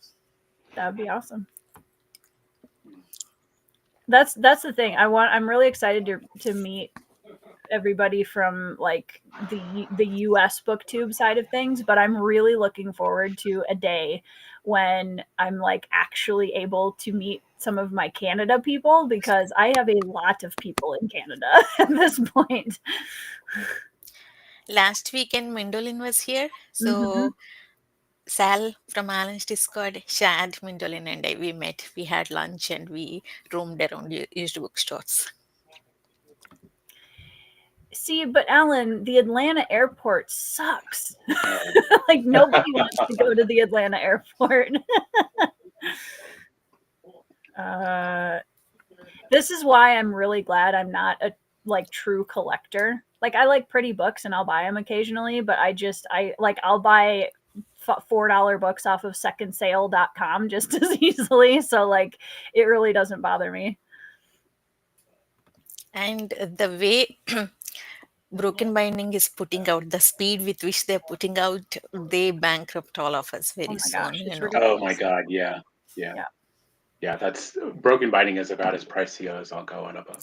And I mean, it is cheaper compared to other special editions, but the shipping is like, it's more than the book price, at least to Canada. Hey, Alan. Alan is my head of sales, for those of you who didn't know, apparently. When you put in your name, right next to it, there's a box that says title optional, e.g., head of sales. I'm like, okay. I love that. Oh, hey, I could use a head of sales. So, I mean, if you're applying, I'll take it. Sure. Is there nowhere to type? You can't type in this one? Yeah. So if you hover over your rectangle camera view on screen, there should be a 3 dots button that appears on the top right. There's not on mine. Oh, over there. I see over there. Yeah. No, I meant I can't type. I can't type. I can't comment on these people. You have to Oh, go to YouTube. Yeah, that's the one downside of Restream. Sorry, I'm cheap. Is this free? Then the Charlotte airport does suck. I was stuck there last weekend. It sucks. Sucks. Sorry. No, you're good. It's cheaper than StreamYard. Everything's cheaper than StreamYard. Everything's cheap. Well, StreamYard's just, StreamYard ought to be ashamed of itself. They should be. A price jack up. Yeah, that was terrible. That was insane. Yeah. I don't know if I ever told you that. I sent them a strongly worded email about it. I was like, excuse me. So for those of us that are smaller creators who always get the worst side of all of this, thanks. Okay, so hold on. Here's what I don't understand. Someone explain it to me. I don't understand why YouTube itself is leaving money on the table by not allowing us to highlight comments in the native YouTube platform, because literally the only reason that I don't just stream on YouTube is because you cannot highlight comments, and I legitimately don't understand. That's such a basic, like YouTube could be like you could just charge people $5. You can undercut literally every other streaming service, and you'd make you'd make a mint. And we're already here. Like we're already on YouTube. And it's not like YouTube is a small company that doesn't like making money. Like they try to squeeze every dime out of everything. So I legitimately don't understand why that feature is not naturally integrated. Because StreamYard, they've got to be counting their days. Their days are numbered, because StreamYard has to know that the second that YouTube makes that available, they will lose at least 50% of their business. Like they will. Absolutely. So, I just don't understand. It's not like Amazon owns it. It's not Goodreads. Like this is Google. So I don't know. I don't get it. Oh man. What are you reading, Alan? Same thing as Anita. I'm reading City of Miracles, book 3. I mean, I figure you're usually reading the same thing or rather, is it you're reading the same thing as Anita or vice versa? Yeah, it's Anita's reading the same thing as me. Oh, sorry. Yeah. Look, like Anita and I really need the Two to Ramble gig. There you go. They the only way it works, what they do is that they literally read the exact same things. Because otherwise you can't have a podcast on it if you both didn't read it. Yeah. I don't have any friends that do that. The closest is Anita. But then the problem is every now and then I'd have to read something I don't want to read. Anita would make me read some dumb Anita. And you did not read a single book I recommended, and you are already complaining. I read thousands of books, and I did not. All right. First of all, whoa! You did not read thousands of books I recommended. Okay, so I haven't even read thousands of books since I've been on BookTube. I mean, she's probably the closest out of everybody to having read everything you've recommended. You're right, Fox. I need to give YouTube a break. They're struggling out here. Like they only have X amount of web designers. Yeah. So anyway, what we should do? I don't know about other books that you can read with anyone, but we both should read. Whenever it's your Patreon pick, we both should read DCC and make a to Ramble style video. Only if we don't like it. Not dog Dungeon Crawler Carl. Yeah, I refuse to like it. I would very much enjoy a ACOTAR style garage vlog of Dungeon Crawler Carl. I'm tempted to do an ACOTAR style garage vlog of Faye and finance. Please do. Please do. I cannot destroy my NetGalley ratio by requesting a fan finance. Like I can't bring myself to do it. Like, have y'all seen that? Like, no, I mean, I can. first of all, guys, it's Sure. based on a freaking meme. Like, it's based on a TikTok. Are we surprised though? The fact that someone wrote a book in a year from a TikTok that came out last year, like that's like, and Pete had to tell me. I was just making fun of it, and Pete's like, "That's from a thing."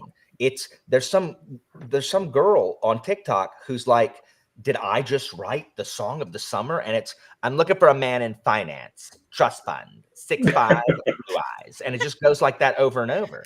And the Faye, oh, I know. The Faye in finance says she's working for a Faye in finance, big wings, no, business plan, 6'5", big wings, which doesn't rhyme, but I'm like, this cannot, like Orbit, what are you doing, Orbit? Like, have you no like self-respect? So Tori and Chris, in case you don't know, when investment banker Miri is purposely trapped in fairy, capital F, by her client, the princeling of the fairy realm, she does what any normal 20-something would do. Cries, makes jokes in denial, and worries loudly about her cat, Dr. Kitten. Instead of rescuing her, her boss simply confirms she has solid internet access, leaving Miri stranded in a strange land with only a warning that the quality of her work should not decrease because of a change in address. But Miri grew up reading fantasy, and she knows there's always ways to work around magic. She just needs to find them. In order to make her daring escape, Miri must navigate fairy political drama, lies by omission, fairy seduction tactics, deteriorating mental health, and a mother who never hangs up the phone.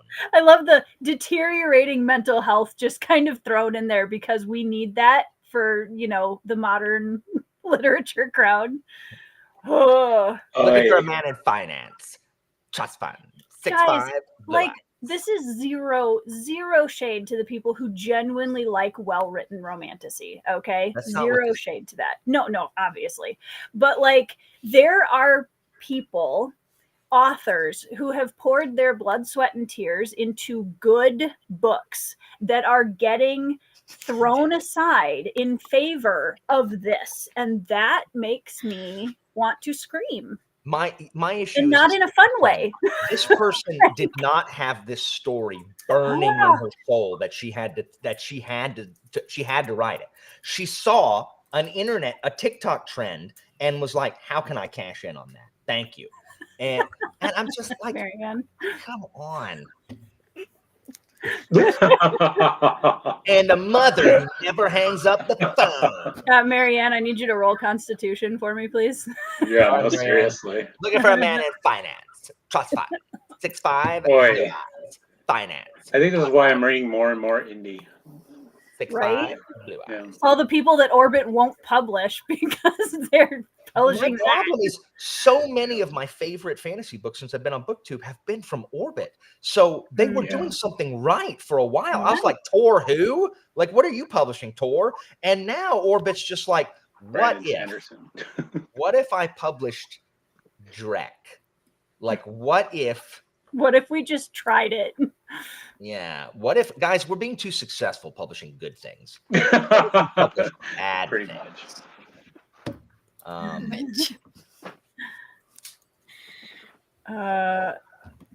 This book. Mitch, I'm glad you did not join Night Shadow discussion today. Finance, trust fund, 6'5", blue eye.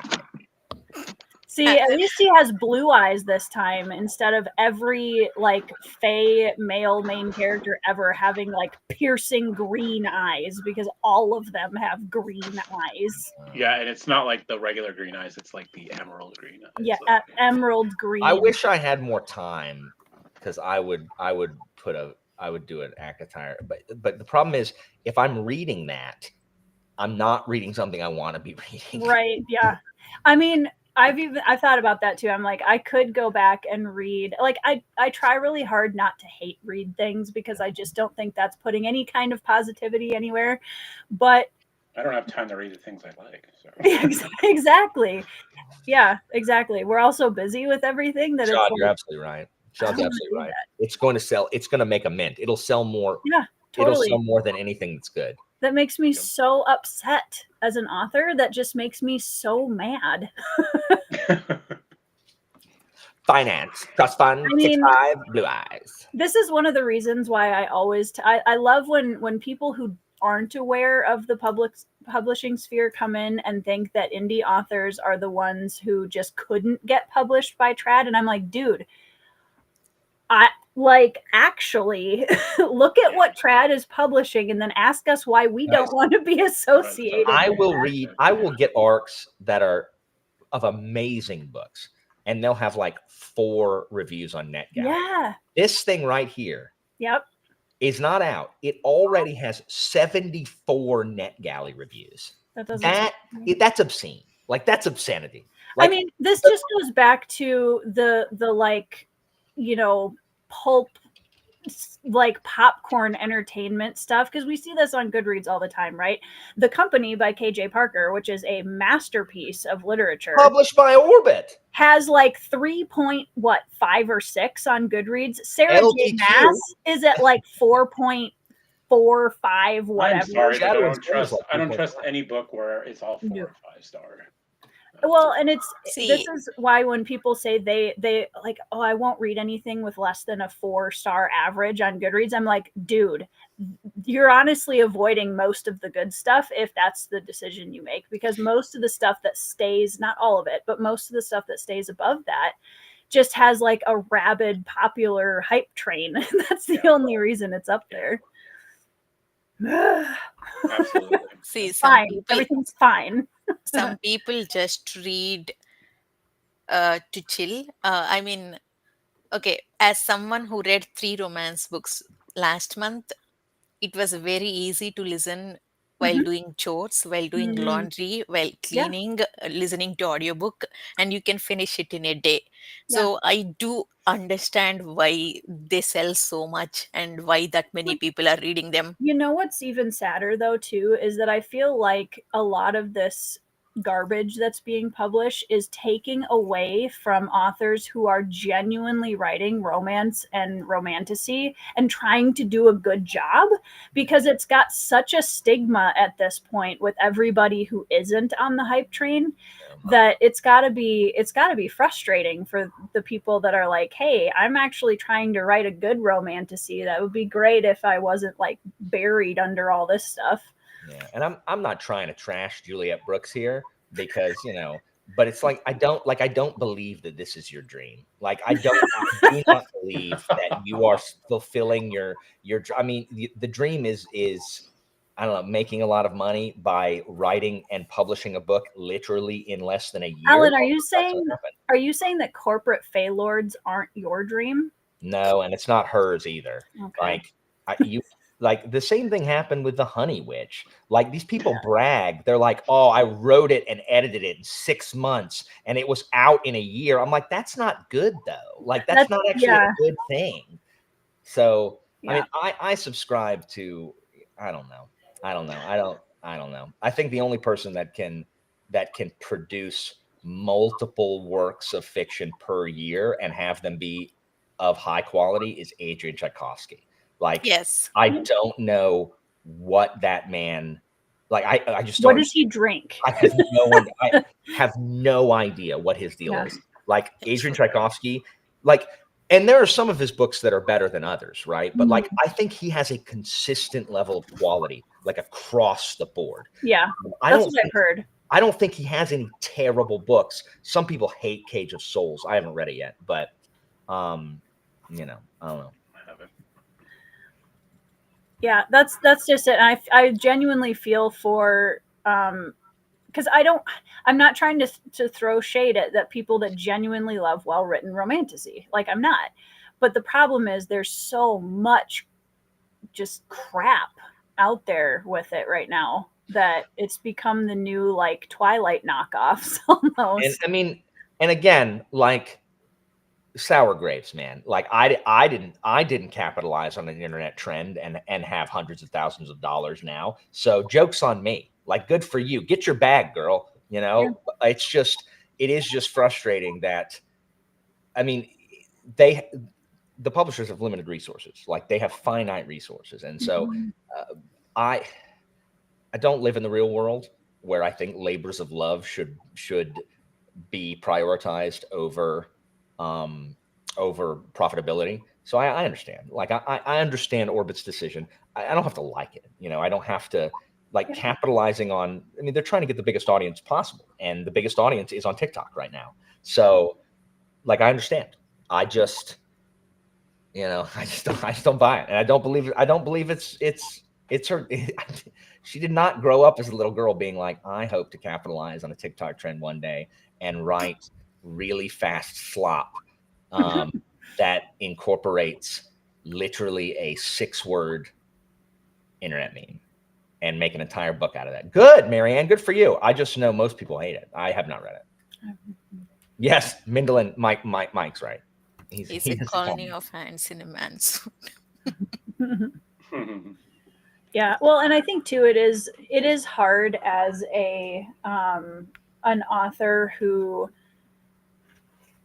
is like, I'm this way, and I'm around a lot of authors that are this way, where, you know, the profitability is a consideration for us, obviously, because we want to be able to make a living off of what we do, or at least make something off of what we do. But I walk into every book so much as like an art form. My craft is an art form, and it's so frustrating to see people dump on the art form side of it while focusing so heavily on, well, what's going to capitalize on the latest trend instead It's of there in every industry. Absolutely. Take booktube as well. Some people put Yep. so much thought into content and Right. what kind of video they are filming, which is meaningful to booktube. And some people, you know, just follow trends and put out like, I asked 100 booktubers or 100 viewers, these are the top unpopular, like popular books. It doesn't make sense. The video is all, I don't want to swear, but you know, I am throwing the shade, you know, full shade. I mean, I'm joking, but I have done that for my thumbnails before just because it's fun and I don't know what It else is to put fun. in my face. I don't like. We know that's not you. I don't like booktube videos that are basically BuzzFeed lists. Yeah. Here is Reddit's top 10, but like, I can just go to Reddit. I can just go to yeah. I didn't subscribe to like an e-zine, like a digest that's going to give me, here's all the scoops on all of the social medias what people are talking about with books. I don't need that. Like, I'm okay. I can click on my own social media things and But discover they that if get I'm more interested. views, and comments are like, wow, you're doing so good, such a good job. Please keep doing these videos. Oh my God. I feel like I am a net negative presence here. I feel like the conversation was very positive, and then I showed up and it took a turn in a negative direction. No, but you know what's funny about that, Alan, is I don't see it as a negative. I see it as you bring a level of like, not that we didn't have this before, because I'm what I said in my head just now is gonna sound like an insult to Anitha and Chris, and it's not. But like, there's a level of honesty that you bring to the conversations that I think encourages the people around you to also, like, our Motley Crew chat from like what 2.5 years ago, 3 years ago. I still have comments occasionally on that are like, man, thank you so much for being so honest about things and just relaxing and having a chat about real issues. So I don't think that's a negative at all. Tori is right. I was quiet for first 2 sprints because this is Tori's channel. I don't want to change the direction of the topic. But since Alan joined, he gave me opening to express my frustration.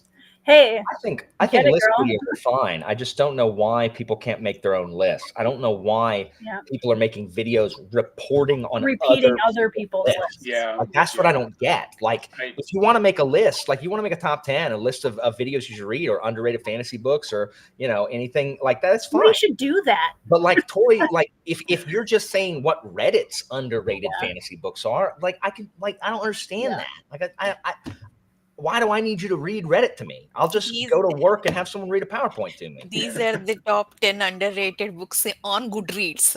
Like, seriously?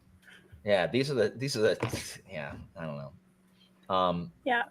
Anyway, I this is like top 10 lists are okay because what I like about them is it gives me like a really quick hit of what this person's taste is going to look like, so I can understand why those are popular. I don't get when people do them like every month, because I don't know that they change update that it like much. every couple of months. Yeah. Yeah. Does it really change that much? No, like I do mine once a year and I feel like that's plenty. Yeah. I did not. I don't even. Yeah. I don't know. I feel like I I need did to not do a make a couple single years. top 10 other than like favorite books of the year. I did not do single one. I think I should. I mean, my channel still exists. I did not delete it. I should do it. You and me both, Anita. No, Yeah. don't I don't guys. think No, don't delete your channels. No, I mean I don't plan to. But in fact I do plan to try to come back as soon as I was gonna say From next time onwards, if anyone asks my channel, I'll give Alan's channel. nobody is allowed to quit that is in my friend group. That's not allowed. No, I want to get back to reading more indie, and that'll be books that you may not see a lot on BookTube. So Right. Also, speaking of everybody else's channels, y'all should go down in the description box and click links because they're all on there, and you should subscribe because they're all awesome. I put Rich on there as well because he was here with us earlier. Yeah. Hey, you want to know? Let me have a moment of honesty here, a moment of candor. So I often comment about how we have, and it's not quite the same thing, about how many people have initialisms in their freaking names, especially in the self-published. Yeah. Yeah. Right. Well, I saw right before I got on this, I clicked on your interview of was J.L. Odom, Blood by Salt. So Yeah. everything I heard about that book, military fantasy or whatever. Yeah. I'll be honest, literally thought it was a dude. Just because it's a hardcore it's a military fantasy, and I'm like, a guy wrote that, and I'm like, I don't know, but then I saw it was a girl, and it's not that I would not have picked it up had I known a female wrote it. It's just that, like, I 100% assume because of the content that a guy had written it, and that's a very common. So, like in epic fantasy already, it's a very just percentage wise male authorship. But if you get into like epic military fantasy, like responding to a moment of honesty with a moment of honesty, as a female epic military fantasy writer, I cannot tell you how much I have had to claw a space for myself in this. Can you name another one? That's what I'm saying. Like, I can't name any female military fantasy writers. Jamie Odom. Yeah, besides By Blood by Salt, besides you, like I can't name a single trad, not that I can think of. Poppy War. R.F. Kwong with Poppy War, but she doesn't write that anymore. Like, she wrote that to pay the bills. Now she can write her academic tripe. So I'm the one, Alan, the one you interviewed, is that military fantasy? Yeah, Elizabeth Moon. Yeah. Elizabeth Moon. Okay, so that's fair. Alan, the one you interviewed, who wrote, I think, D&D novels. Yeah, I don't consider that military fantasy though. But yeah, Erin Evans. Yeah.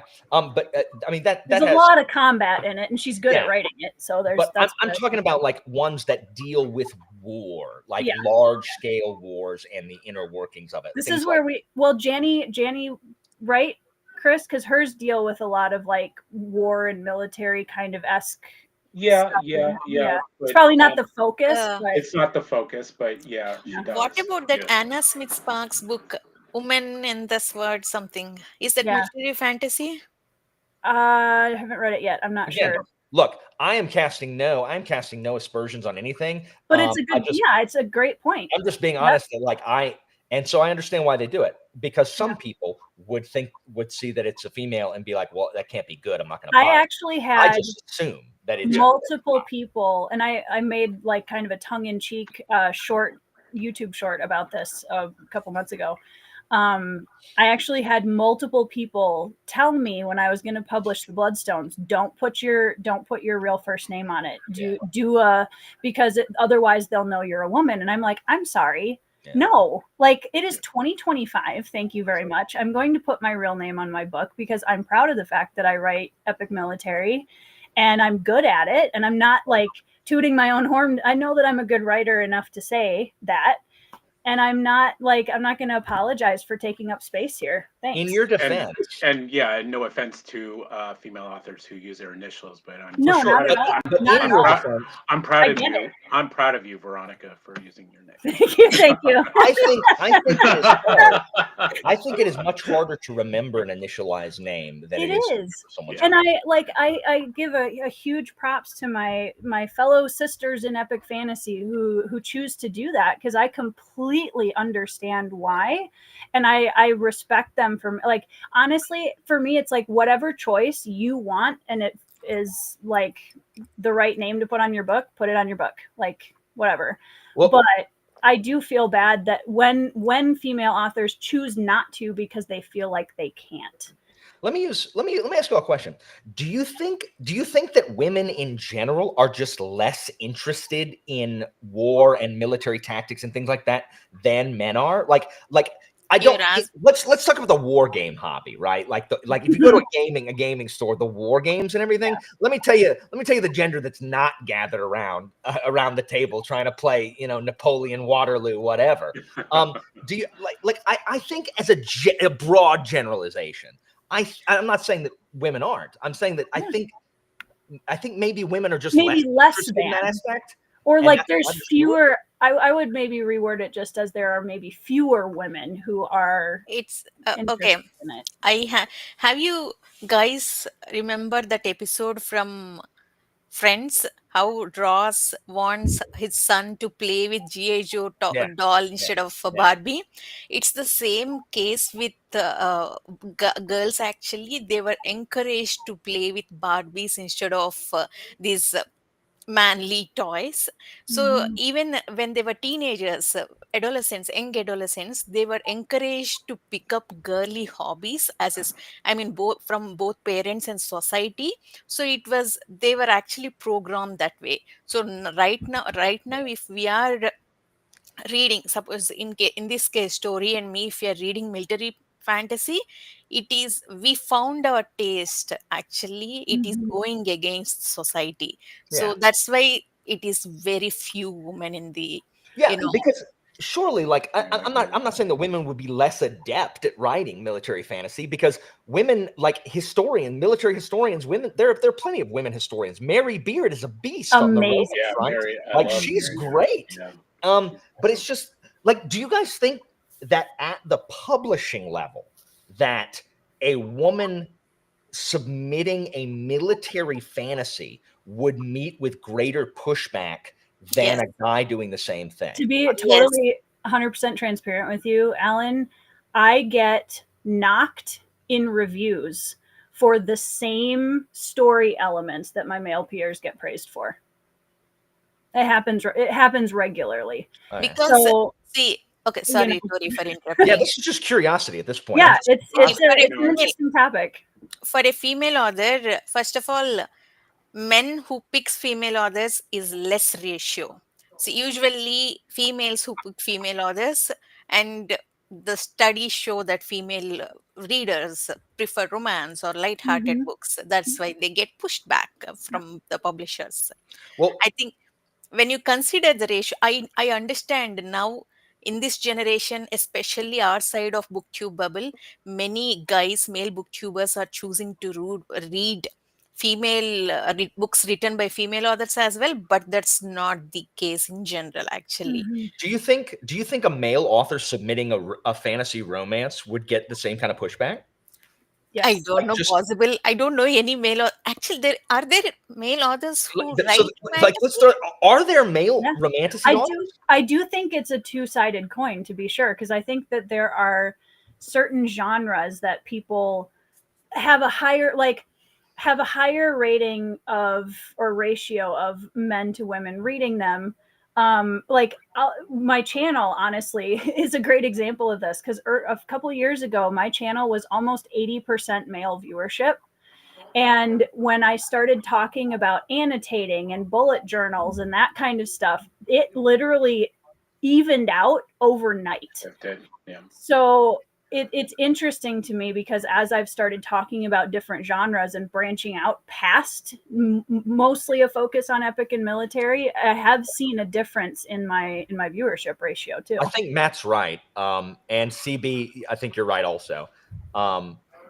Yeah, it's what they think the public, like the Yeah. executives always think they know what's best for us and that what Yeah. we want, and they have no idea. Yeah. That doesn't surprise okay, me at all. Yeah, Okay. that doesn't surprise me at all. Yeah. Chuck Tingle. Okay, that's fair. And we can laugh at Chuck Tingle all we want. Guess what? Chuck Tingle's in his bag. So, joke's on us. Yeah, he made millions. Yeah. Yeah, I think it's an interesting topic, and it's one that I've actually had quite extensively behind the scenes with other female authors and other friends, I'm gonna write smut. readers. Go I'm for gonna it, publish Alan. Sure, why not? I'm gonna publish some smut. You have a readership now in your Discord, so I am, and it's Yeah. like, and she gaped at his throbbing manhood. Oh gosh, Alan, this is my channel. Excuse me. by Elena Walker. You know, You need some like Roman, like female Roman name for your pen. Yeah, name. there you go. Yeah, There you go. You could start Lavinia Ross. Roman era, the next Roman era. Hold on, I'm writing it now. romanticism. Lavinia Ross. This is like, why am I teaching? This is my No way joke. Paul. Yeah, to financial security. All Yeah. right, hold on. I got to write this down. Lavinia I mean, Ross. I Just think write it yourself. Don't use there's AI. been and like this last few months especially, I've had quite a few moments where I kind of took a step back from even just following other people on social media, because I do feel like it can be really disheartening sometimes, and you do start to feel like we were talking about Sisyphus pushing the boulder up the hill earlier, and I'm like, I feel that sometimes, but I also know, like, at the end of the day, you don't have to, unless you're trying to follow a book talk trend, you have to write what you're passionate about, right? Like, you have to tell the stories that are embedded in who you are as a person. I grew up listening to war stories on my grandpa's knee. Like, that's been in my DNA forever. And so war stories are just what I am passionate about writing. And I think, if there's a guy who's like, he wants to write a romance, go for it. Like, there shouldn't, just because it might be harder to break into and it could be disheartening, don't let it stop you from telling a story that maybe nobody's seen before, because everybody's perspective brings something new to the table. And I think we miss out on that a lot by pigeonholing things so much. There you go. Capricious Fox thinks you and Laura should write a Roman era romance. Then I'll have to split the proceeds. And And you can be L.A. Blake and A.J. Walker. I'm going to keep all the proceeds. Oh, Evie can't handle mirror. Oh, it didn't look like this, like literally in the preview. It didn't look like this, Evie. That's what was bothering me. I was wondering. Marianne makes a good point. Tchaikovsky can write anything. So, He did. Yeah. He did, and Guns of the Dawn. Done. Yeah. It's excellent. There we go. I haven't read that one yet. That's much better. Sorry, Evie. So what were we talking about? Smut. Never. That was Mirror Alan. That was my alter ego, Lavinia Ross. 2021, Carmen Mola won a major prize and upset the attendees when they turned out to be three. Wow. Woofda. I mean, Evie's in her romance era right now. She could help you out. No, I'd have to split the proceeds. I want a big pile of money that I can roll around on. Then take pictures of it for your social media accounts. I will. Yeah. I will. I'll get on TikTok. You have to lay in your pile of money and go like this. I'm gonna looking for a man in finance. Really, I just need to find a man in finance with a trust fund. 6'5". 6'5" height and blue eyes. I don't look. He can be short, bald, and fat. As long as he'll marry me and sign over his money. But if he's bald, you have to describe his head as being a bald pate. That is the only acceptable way to describe a bald man in literature. Of course. So guys, you know how Murphy like really hates the word undulate, really hates it? I'm getting close to her level of hatred with the word pate. I really am. I'm so tired of the word Pate? Oh my gosh. Yeah. Once you've seen it and you can't stop, it's everywhere. It's a weird word to me. I don't know. I don't think I use it. I hate it. It's so dumb. Just say bald guy. That's what you said, right? Yep. Yeah, that's what I thought. Yeah, he already read the blurb. Yeah, it was quite an impressive. I love that we got a blurb performance on my channel. That makes me very happy. At any rate, if you don't write it, Alan, you can at least do the audio of it. There you go. All of those romantasy novels need narrators. You can get your sultry male lead voice. Yeah, you think they're gonna hire me? They're gonna be like, absolutely not. Absolutely not. I asked, so look, I don't know anything about the reproductive system and I don't want to.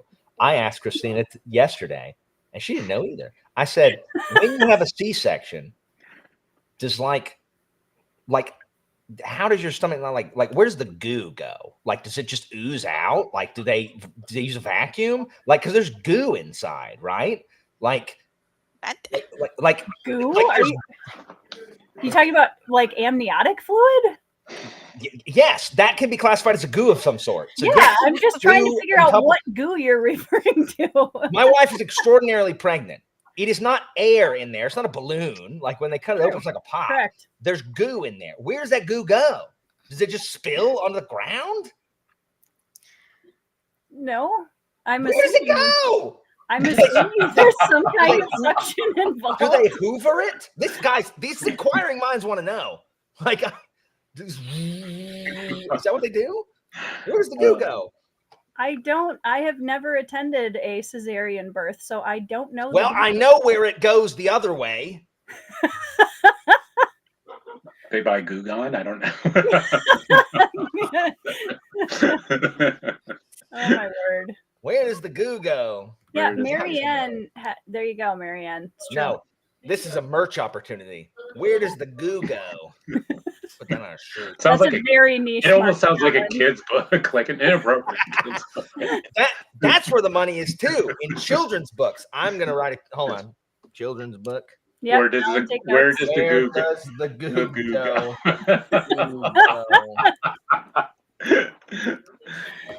For ages, something. Is that true, Grifton? Do they really pull out the wet vac?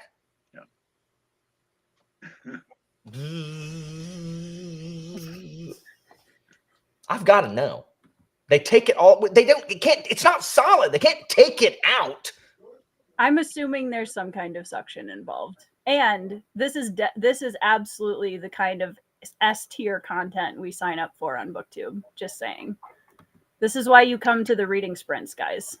That's what I'm saying, guys. All of y'all who don't come to my sprints, that's where the real stuff is. All the lore is in the sprints. All of them. Thank you, Auntie. But wait, hold on. How are those? They suction the blood and they remove. They don't suction the. What is going? I don't even know what that is, and I don't want to know. I just know some people eat it and it's yucky. That's disgusting. What? Some people eat it and it's disgusting. No, they don't. Yes, they do, Anitha. I don't. Well, that's good, Ellen. You.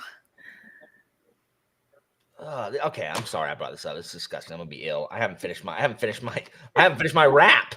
Uh-oh. All right, sorry guys. No, you're fine. It's really funny because in general conversation, I have to be really careful because I forget as a doula that other people have different boundaries on like gross than I do. So I always let other people set the tone with birth conversations because I don't get grossed out.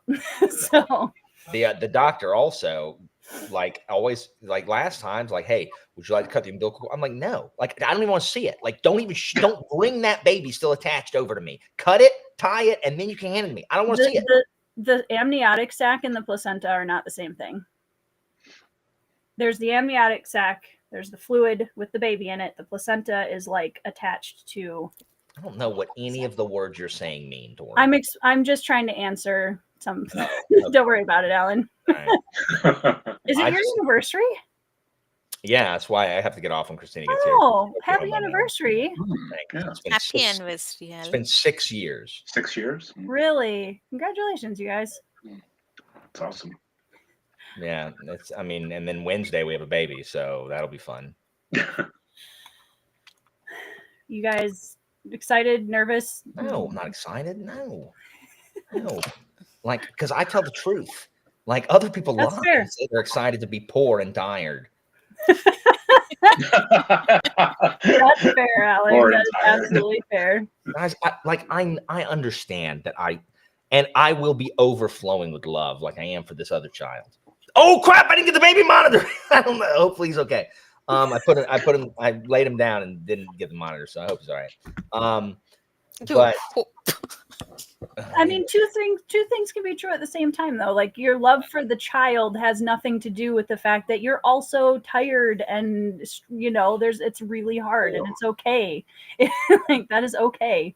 It doesn't have to be Instagram perfect. It's just frustrating. Like it's just an age where you literally can't do anything. Like if Atticus is awake, you cannot do anything because he is at an age where he is mobile, but does not yet understand not to put things in his mouth that will end in his death. Yep. And so you have to watch him the whole time. And I'm so like, I should be like I love watching that kid. Not for 3 hours. Like, I'm like, you are so boring. I don't want to watch you for 3 hours. You walk around, you shake things, you throw them on the ground, you grunt, and then go and repeat the process. And you show me a ball. And I don't have 3 hours of that in me. And it makes me a bad dad. And I don't want to be a bad dad, but I'm just like,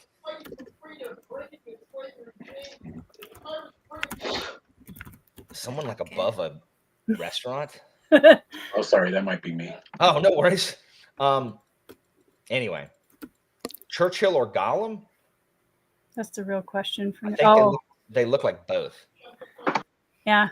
I still tell my 9-year-old daughter when she was born, she looked like a potato. They are potatoes. They can't do anything for 3 months. I suddenly thought that a restaurant guy came upstairs.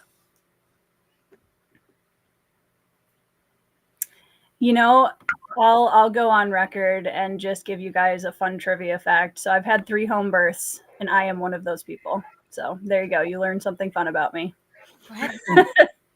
Hold on. What did you say? I'm responding to several of the comments about this. Aww. I am one of the people. So, trivia fact. Oh my gosh! What, Mm-hmm. Tori? Well, it's not the way people make it sound. By the way, it's exactly the way that it no, sounds. it's not. It's exactly the way that it sounds. Okay, so there are only 2 active words that need to be in that sentence for it to be exactly the way it sounds: the noun and the verb. And any form of nouning, any form of verbing that noun, any form is there's no.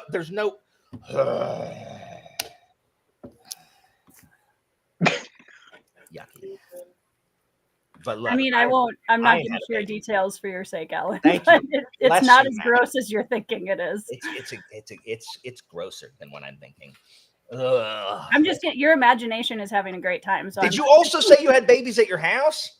All 3 of my kids. Oh my Lord, what is happening here? I can't. Alan, this is the thing. Every time we have an honest conversation on a live stream, you learn like things that you don't believe to be true about me. Alan, don't think about it. Don't think about it. It's don't fine. think about it. Don't. I mean, yes, people are different. That's yeah. No conformity. Everyone conform to not things that are strange to me, and this is why I'm mentally ill.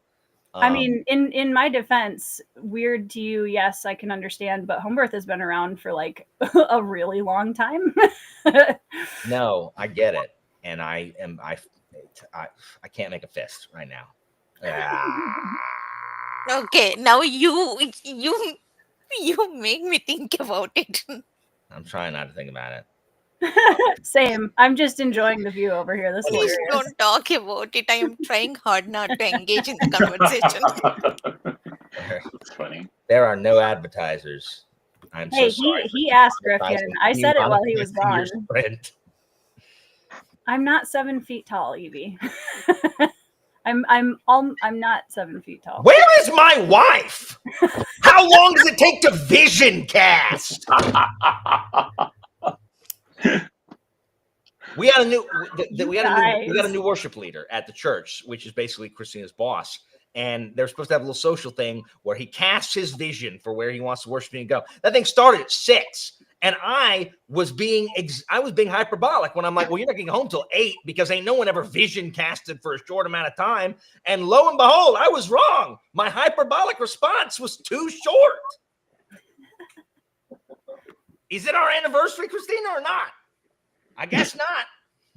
Oh, well, we were supposed to watch something on the TV. Now it's going to be late. But instead, you got to hang out with us and talk about fun things. No, let me tell you. Hey, that's just my retribution. If she had gotten home at 8 o'clock, I wouldn't have had to listen to any of this. This is just my retribution for you talking about the Fey Lord in finance earlier. Yeah, that's true. I know you're not 7 foot tall, Tori, but still, it does boggle me that you are tall. I'm a hair under 6 feet tall. Yeah, like you're taller than me. You're 5'11"? Mm-hmm. No. Yep. Why? I didn't ask. I just work here. Why? Because I have very tall people in my family, and we're super Nordic. So I have like 6'6" foot tall cousins, and like So you're like the runt then, right? Yeah, basically. How tall are you, Chris? What? I'm like 5'9", 5. Me too. Chris and I are of a regular person height. Not Chris looks taller. Yeah, I would have guessed you were like 6 foot, Chris. Oh well, it's the. I gotta shake my beard. How tall are you, Anitha? 5'3". Oh, that's appropriately short. Yes. Thank you. Appropriately. Yeah, it's like 180 centimeters, I think. I had to figure that out a little bit ago for somebody else, and it was roughly around that. Yep. I'm looking forward to actually meeting people at cons just for that, especially for the people that don't know yet. I met Andy. I can never say his last name. He's tall. Good God, that man is. He's tall. very tall. Yeah, he's very tall. Ryan Cahill is a giant. And yeah, I heard Ryan Cahill's like really a giant too. So yeah, I'll see him. I'm trying to remember who else. Well, I don't know if any of you guys know Quenby Olson, who wrote Miss Percy's Guide. She's taller than me. So we were joking that, how there's like the tall guy authors pictures that people post at like cons and stuff. I'm like, we should do a tall girl authors photo at one of these. Zach, in fairness, I will just say one thing about this as a doula and a home birth mom. There's a lot of horrific misinformation about home birth, and that's all I'm going to say about that. And it's sad to me because it shouldn't be. I've worked with midwives that could walk circles around OBs in terms of what they know and what they can handle. There you go. Don is not in finance, 5'5", but he does have blue eyes. So hey, that's a start. Do you have a trust fund? That's all anybody's asking. Yeah. Though realistically, do you want someone with a trust fund? They can't freaking access. You got to sit there and wait it out. Yeah. 5'4" is like, I feel like it seems short alongside people like me, but I'm not a normal female height. So yeah, there you go. Oh, sad. Well, I was never put on Earth to be normal, so that's fair. I agree, Evie. It's obscene to be outside of those parameters. Speaking of Pariah, have you guys read the Covenant series by Anthony Ryan? No. Everything I hear, people like Bloodsong and then hate everything else he's ever written. Like, that is the only response I ever hear from anybody talking about Andrew Ryan. Andrew Ryan. That's from BioShock. Anthony Ryan. Like, they like Bloodsong and then they hate everything else. I've heard good things about his Draconis Memoria series. I don't know which one I'm going to read How next. many series he wrote? Several. Like 4 or 5, I think, at this point.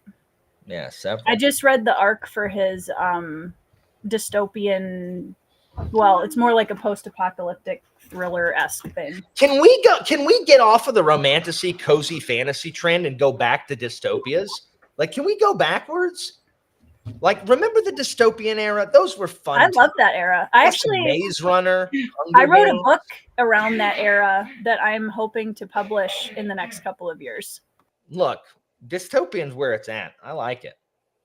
I like it way better than current trends. Evie, I thought you were taller than that. Evie, are you really? You're shorter than Neva? Yeah, you look tall in your video. No way. I thought Evie was taller. Yeah. I would never have guessed that. Evie, you have tall girl energy. 100%. She does have tall girl energy. Yeah, she does. In fact, if I said Evie over Tori, I would have thought Evie was taller than Tori. I would have also guessed that. What is tall girl energy, out of curiosity? I have no idea. It's I'm just following. I mean, I get it. Don't ask me to define my vaguely nebulous terms. This is how I structure my life, so I don't have to. So I can free up. I mean, I also working feel memory. like there are certain things that don't need a definition because you just get it by hearing them, and I feel like tall girl energy is one of those things. Anti-books. Well, what about a cozy fantasy set in a dystopia? That would be amazing. You should write one. I mean, things are crazy. Magic. Farther back to no, I don't like magical realism. That's not my favorite. I like dystopia. I'm so happy that you enjoy that, though. I'm not writing cozy. I'm not writing. I have literally not writing. I have had dinner with Evie. Evie, I am so sorry. I forgot that went to Orlando and met. I literally forgot I've met Joanna also. Because now that you bring it up, I met Joanna twice, and I forgot I met Joanna. I met Joanna at ICFA and at a dinner, and I had dinner with you also, Evie, and I've forgotten. I literally don't remember how tall you were. None. So that's impressive. Yeah. Well, I can't remember anything anymore. Having a baby makes you stupider. Seriously, I can't remember anything anymore. I can't remember anything anymore. I'm infuriated. Like, I've been told that it comes back. That your brain comes back. It does. I hope so, because I can't stand it, guys. The baby toddler years take a lot out of you mentally. Guys, I sat there, I recorded a TBR today, and I'm just like, what do I want to say about this book? And I just couldn't access. Now you just know what it feels like to be the rest of us, Alan. I don't know. I'm not used to not being able to talk about things that are in my head. But I am not succeeding now. Well, guys, I was going to do another sprint, but I actually think I need to hop off and be mom for a little bit because I have a whole bunch of little people coming in and checking on me and seeing if I'm going to be free soon. So I'm going to go do whatever we're doing because I think they want to play Dark Cloud or something this evening. So Dark Cloud? We're going back. For the PlayStation 2? PlayStation 2 was the era, and I will hear no arguments. Look, PlayStation 2 had the best RPGs ever. Like, I won't argue with that at all. But not even Dark Cloud 2? Dark Cloud 1 is pretty much worse. It's loads better. I know, but we gotta start with the OG, man. Come on now. Okay, but Dark Cloud 2 is like Dark Cloud 2 is better than Dark Cloud 1 in every way. Yeah. Well, we'll get there. Don't worry. Yeah. Yeah, I promise. Rogue Galaxy 2 is really good too. Rogue Galaxy's great. They have it on. I played it since they put it on the classics PS Plus, Chris. Yeah, me too. Rogue Galaxy. Rogue Galaxy is super fun. I agree. Yeah, I mean, like my favorite games ever. Well, the favorite and most nostalgic. We've got Dark Cloud, Pod Racer Revenge, Shadow of the Colossus. Like that was great. Yeah. So good. Rogue 5 was a great studio putting out those games. Anyway, thanks for having me on. Yeah, thanks for joining us. Milan's Secret Castle is choice, Gadrin. And congrats on 11K. Also. Yeah, thanks, guys. I really appreciate all of the support for the channel and all you guys showing up in the comments and giving me people to talk to. So that always is nice. But yeah, definitely, if you haven't already, you're in the chat or you're in the replay and you haven't subscribed to the people in the description box, go do that. And yeah, thanks for the chat, guys. Chris and Anitha and Alan, thanks for joining me on screen. Thanks for having me on. Yeah.